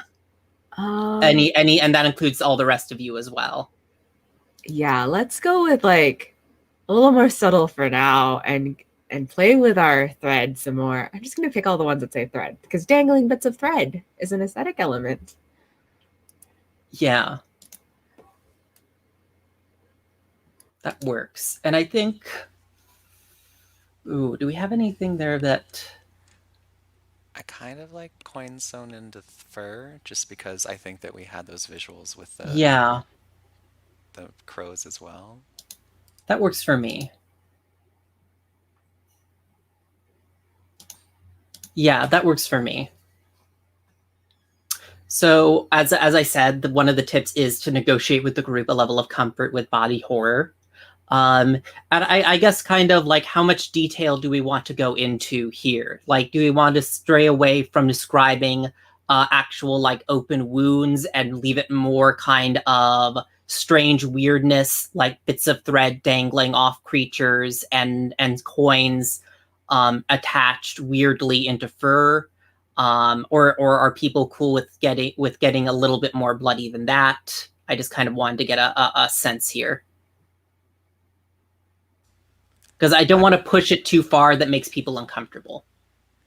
Yeah, so I'm gonna say just I think I'd still want it to be like PG-13. Okay, Like, yeah. So I and to play into that, like we already have like we had like the wind chimes with bones Yes. in them. We have this like, taxidermy kind of aesthetic. So if like they're, for me personally, if they're like, puppets, marionettes, like these kinds of more like creepy aesthetics versus Yes. like, and then maybe there's like blood splatters on like a tree or something. But I don't want to like be like rooting around in viscera. Yes. Personally. Okay. That works for me. Does that work for everyone else? Just thumbs up if you're cool. If you want to add anything, feel free. Yeah, I was just gonna say, like squirming for me would be squirming things is where we stop. Cool. Okay. Yeah, and for me that works. That sense of kind of almost, maybe these are kind of like constructed. Maybe they're taxidermied, and kind of because that really kind of like brings together the setting element. And if anything, for me, it's kind of scarier in a good way than kind of pure full-on kind of gore and horror. Is kind of like there's a deliberateness to the creation of these things. Yeah. I think then, like, I imagine, because we talked about how you're gathering the campers, is there like a roll call field that like we gather campers in when we need to do something like this? Yeah, every year, or like not year, every morning, all the campers have to like stand at attention and say the pledge because if we're a merit badge camp, we're probably a patriotic camp too. So I bet that there's actually like kind of like a rank and file kind of like place in this field where we actually do roll call and like say like do the pledge and like raise the flag and all that stuff.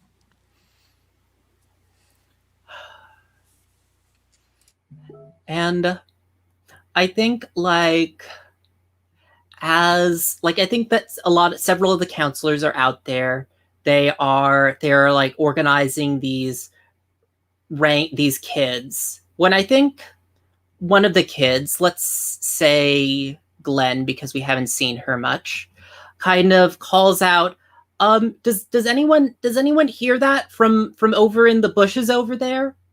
And I think that, Ursula, when you listen more closely, you can hear. It sounds like there is a crackling, something moving almost, with kind of an uneven gait out through the underbrush near the roll call field. This sounds like a perfect time to take action and leave myself vulnerable by going to investigate. Yeah. I think so. I guess here's the thing. I'm going to take a page from Bluebeard's Bride and ask Ursula, what are you afraid is going to be there?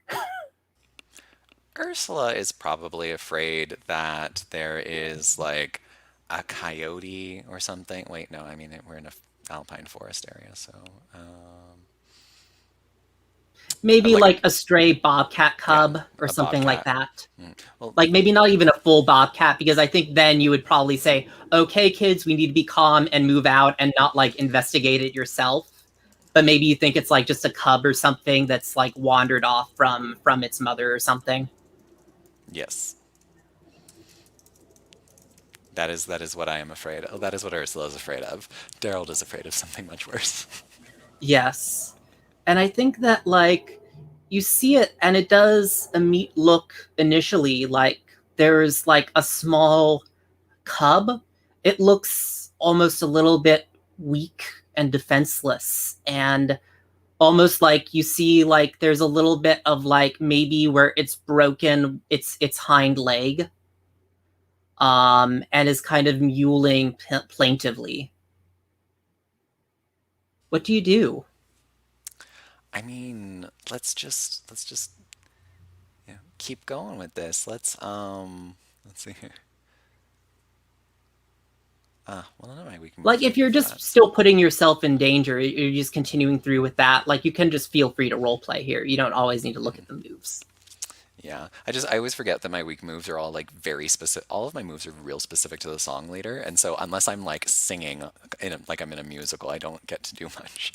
Well, That's it. But no, it's fine because Ursula's basically just going to be like. I Ursula's mean, probably got a you soft could spot be for overcome animals. by someone's fear, anger, or grief of this creature. I mean, it could. I'm just saying as an idea.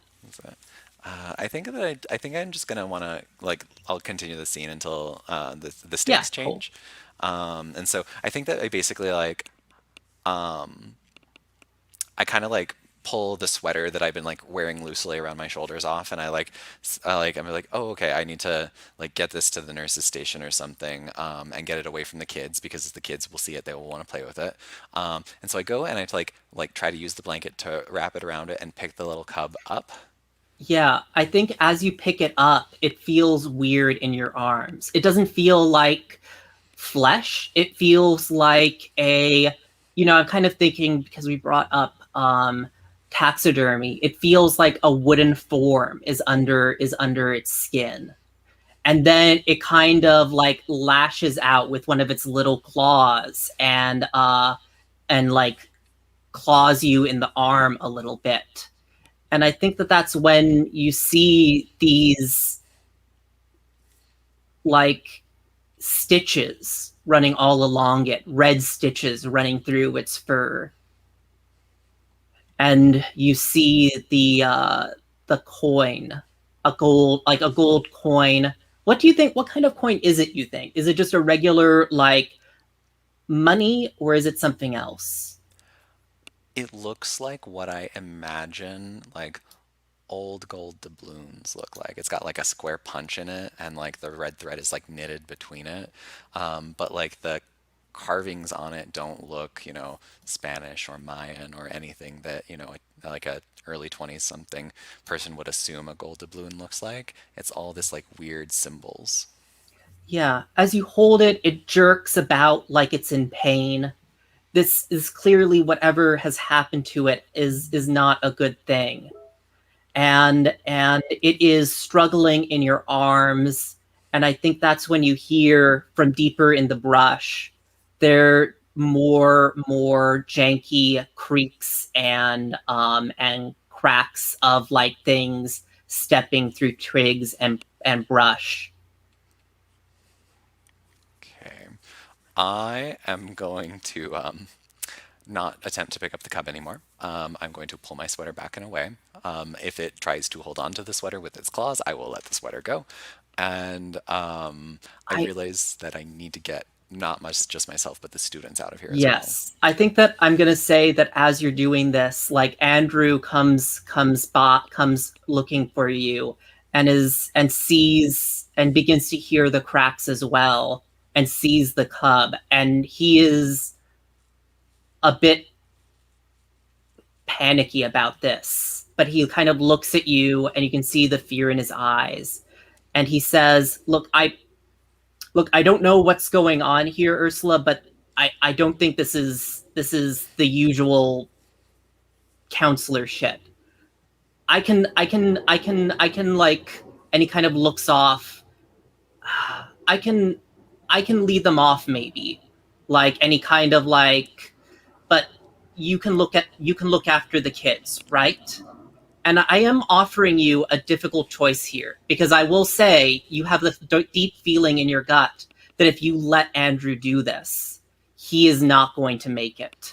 But also, this will keep you and the kids safe. Andrew, don't be a dumbass. There are other ways that we can do this. I'm not a dumbass. I'm trying to be a hero, okay, Ursula? Oh my God, heroes are always dumbasses. Like that's the point. They're stupid, and that's why they go do what they do because they don't care if they survive or not. God, Andrew, get And I back to think, the kids. look, if you think we can't, if I'm not supposed to do this, what is your plan, Ursula? And I think all during this, like the creaks and the cracks grow ever louder. You sense that there are a whole bunch of things rustling around, not just this little cub in the brush. Yeah. So I look at Andrew and I like grab him by the shirt front because like this is really scary and I just need to power through it. And I get a vibe of that like dumb hero energy, like that stupid dumbass thing with my empathy. And what I'm gonna do is like just follow along and keep time. And like I'm gonna use two of my strong moves in rapid succession because I've got 8 tokens. I'm just gonna burn them. Yes, that's fair. You have so many So tokens. many tokens. And I'm gonna say that first things first. I'm going to ease tensions with a song everybody knows by heart, and I'm going to invoke my song skill, which is a story song campers always listen to in quiet, rapt focus, so that I can get their attention and lead them away. And then I'm going to use my second strong move, Get Out of Harm's Way, to get the campers to follow along. Like we're going to march our way out of there. And Andrew and I are going to start singing Bonnie Tyler's Holding Out for a Hero. and we're just going to lead everyone back to the Yeah, cabins. and I actually want to add into this. I think as you're singing this song that keeps them all in the campers in rapt attention, like the creaking and crackling in the brush stills. You think you have its attention as well, wrapped on you. And I do want to ask, do you want to ask it any of your playbook questions? So, yeah, I think this is. We'll just go for the hat trick here. What does your character want most to hear from mine right now? And I'm asking the bones. I think. Oh. I think what it wants is to hear from you the noises of their own voices as the Lindwurm tore them from them. Oh my gosh. Okay. Like it wants to hear you, like, to clarify, like it wants to hear you scream out because they can't scream anymore. Yeah. So I think that is it. I'm gonna do that, and so like as we're continuing on through the song, we get to the chorus and like just goes full Bonnie Tyler with it and like starts screaming the lyrics. And this is my regular move: call out and wait for a response. This is gonna be really fucking creepy if they respond. Well, you do have that strong move, help someone find their voice. My goodness, there's a lot of power brokering happening here. See, you're just like, I don't know what I can do with Ursula, and now there's No, there's a lot. Okay. Yeah, so we're gonna do that. Is that because I still have like this, like, to be totally clear, this is magic singing, and the campers are gonna continue to remain and feeling Yes. safe. So yeah, if we need to empower the bones to let them scream their I voices. think, yes. You hear then a whole bunch of animal yowls and howls. Wolves, foxes, a deer, that little bobcat cub. It scares you, but the campers, I think, don't notice. But I think as they do this, for now, the brush has calmed a bit. You get the sense that even though you haven't relieved their pain entirely, you've relieved the pain of these creatures for the moment. And that for now, at least, they're not angry. They don't want to hurt.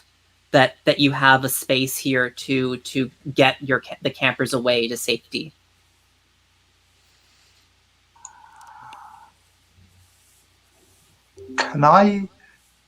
You see, as you're leading the campers away, you see out of the corner of your eye the glint of gold of a coin caught on a branch.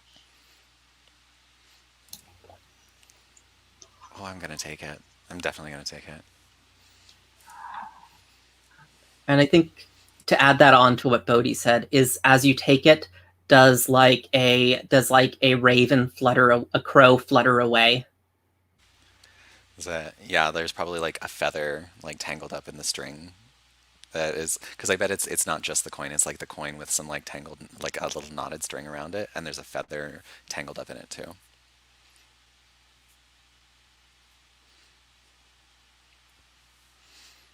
So I'm also gonna add that like the edges of the coin are sharp, and I cut my hand on it.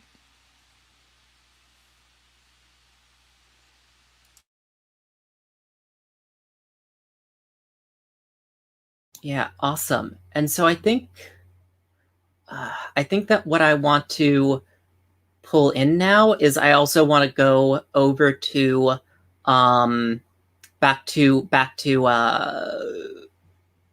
myself for a bit, Sally, and I want to go flash over to the Forbidden Road. And I think maybe the character, your Gull's and Arlie's characters can come in for a moment. But I wanted to have an actual moment where like one of the like one of the like murder of crows like confronts me and taunts me or something like that. Because I think I am feeling very vulnerable right now. I no longer have my cape. I feel like I'm just this stupid, useless thing. Yeah. So since Gull and Arlie are going to join you, does it make sense for me to take that over? Yeah, if you want to, that works for you. Yeah. So yeah, you're wandering through the forest and you're on the Forbidden Path, and the Forbidden Path is like there are remnants of paving. Like there's just these like remnants of like stonework that looks like it's a path, and they're like very like smoothly hewn, but they're so like weirdly distributed that it's almost unrecognizable as a path, but it's just barely there. And how are you carrying Riley? Are they still unconscious or? I think that they're not like totally unconscious, but I think it's definitely one of those things where I have like his arm over my shoulder and I'm kind of helping him walk along. It's slow going, definitely. So yeah, and then so you're doing this and you're kind of like limping along, and like all of a sudden you just hear from like coming from the far side of the woods, tut tut, what a poor counselor you are. Your charge is all hurt, and you're making them limp along and going quite frankly the wrong way. I whip around, like look at the voice. Who who's there? And a middle-aged woman steps out from behind the tree, and she looks like she's in her early 30s, and like, but she's wearing a very old-fashioned outfit. Like it's like a kind of Hmm. like a like 40s kind of like mod outfit. Right. And I mean, I kind of want to throw out, does she look like, to the earlier scene, even though Sally doesn't know it, does she look like a younger version of the old woman they met in the other clearing? yes, yeah, she does. And then so she like steps forward and like just looks at you and looks at Riley and says, "What kind of hero are you supposed to be?" I'm I I'm trying to help. I'm helping Riley, and I kind of gesture at him. Who who are you? Where are we? Well, you're here on the path. You've always been walking the path, really, but now you're really walking it. And I just want to, before we continue, I just want to check in. She's probably going to lean real hard into like some like traditional patriarchal gender roles to tease you. Is that okay with everybody? Yeah, that's fine Okay, with me. cool. So, you've always been shuttling down this path, and it's the one that you were always meant to be on.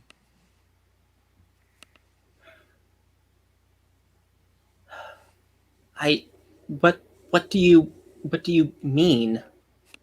Well, a girl like you always needs to be led down the path. How are you ever supposed to decide which way you could go on your own?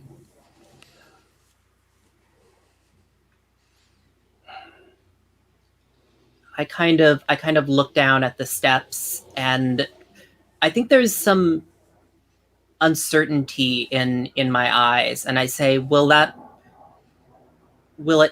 if I went down this path, would it at least keep Riley safe?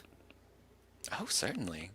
All you need to do is care for this young man and make sure he grows up big and strong so that he can save more damsels like you. I think Sally looks down. I think she almost takes a step forward, and then she closes her eyes and looks up.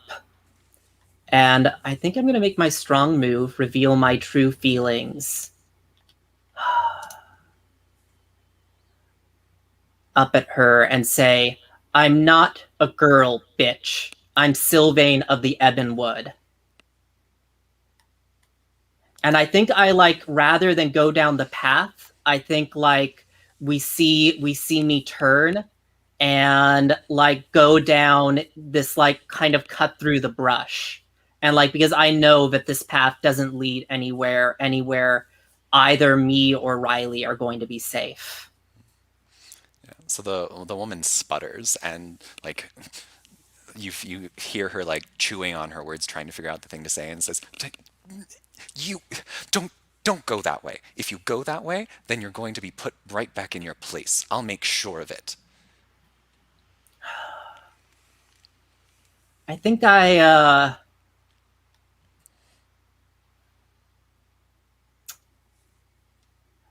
think I flip her off and say, sorry, I don't do out of character chat. That's wonderful. And I think that's maybe where we end that particular moment.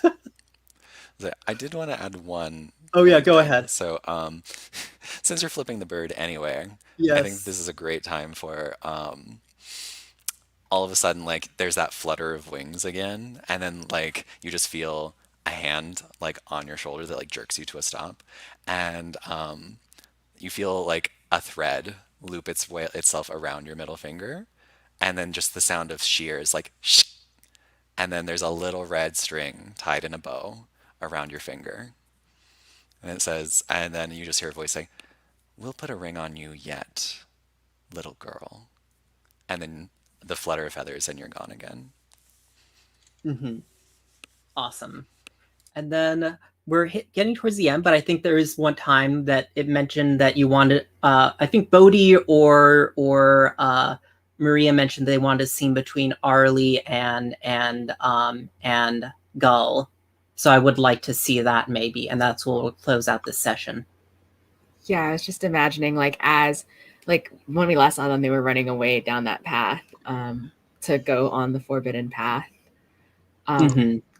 And I feel like maybe they've slowed down a little bit now that maybe the immediate danger has passed.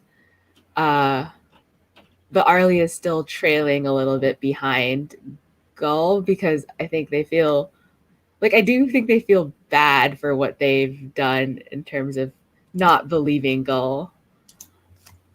So I feel like maybe Arlie's almost slowing us down as they're going and trying to find Sylvain.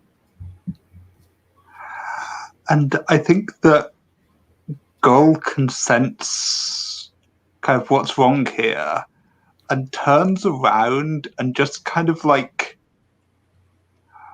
puts their arms around Arlie and kind of is just like, don't worry about it. Like, you know that I'm not going to get mad at you. And then like I kind of look into your eyes and look away, and I'm kind of I'm confessing my I think from the way, I think it's more in my eyes than anything, but I'm confessing my love for you in a way that's just awkward because it's really the wrong time. Yeah. Arlie's like got Myers' words from the flashback going through their head right now. But I think they like scuff at the ground and they're like, but maybe you should be getting mad at me.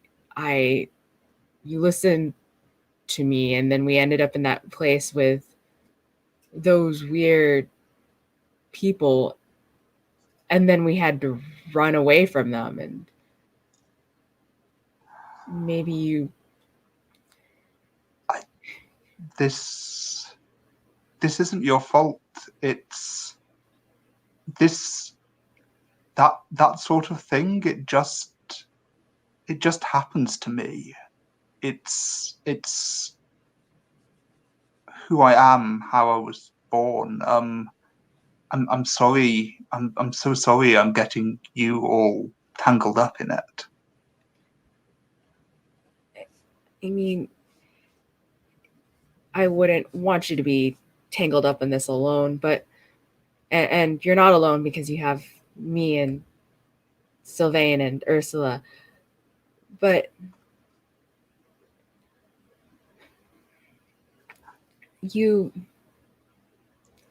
how do you know that what you're saying is whenever it happens to you, how do you know it's real and not just one of those thoughts that happen sometimes? And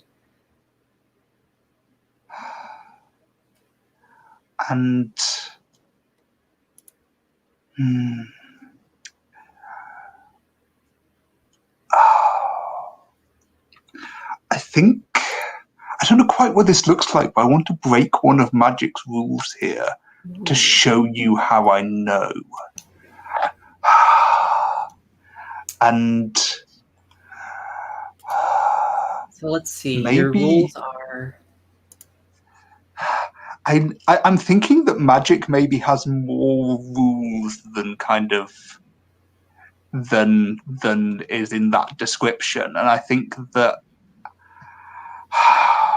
because I'm not sure that it works just to be. I'm not sure that those work in this situation, but I'm wondering if they cannot be repeated, because you talked a little bit about how you can't really speak the magic by its name is kind of how you defined it.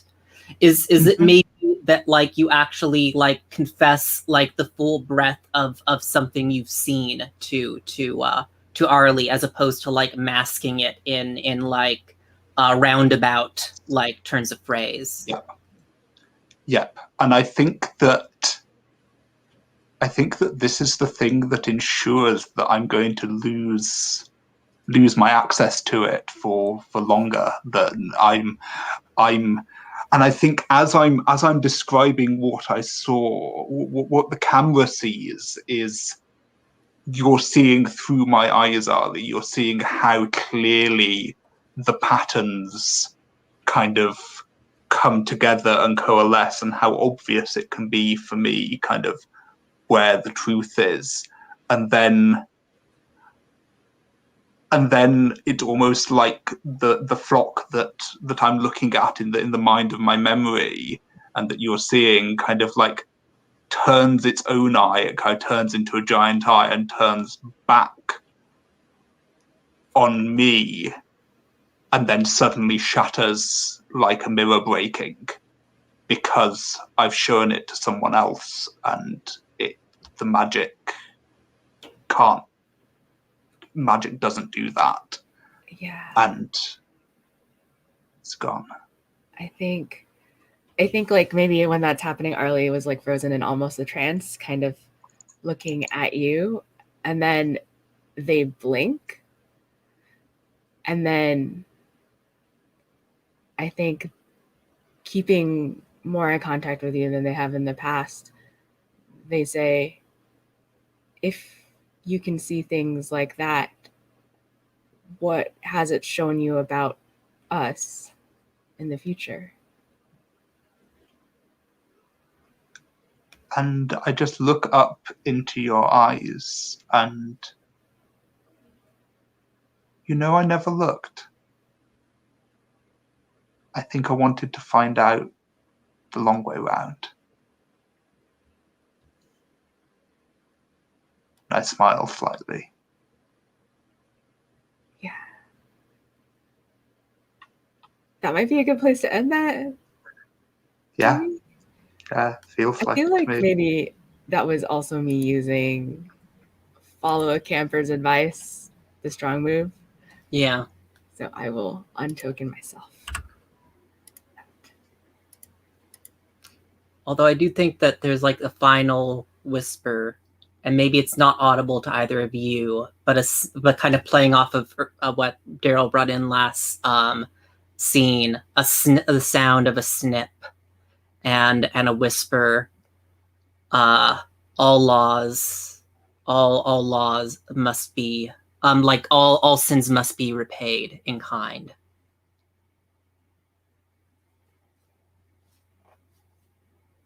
So yeah, but yeah, I think that is a good point to end things. Thanks anyone for watching. I had a whole ton of fun this evening. I felt so many character arcs are getting advanced here. I loved it. Yeah, I'll again, if you are interested in playing with anyone here in the Gauntlet, or if you're not a member, remember that the calendar is always open. So if you want to take part in the kind of terrible, tragic, and sometimes heroic lives like these characters here, feel free to jump on over. I'll be seeing y'all.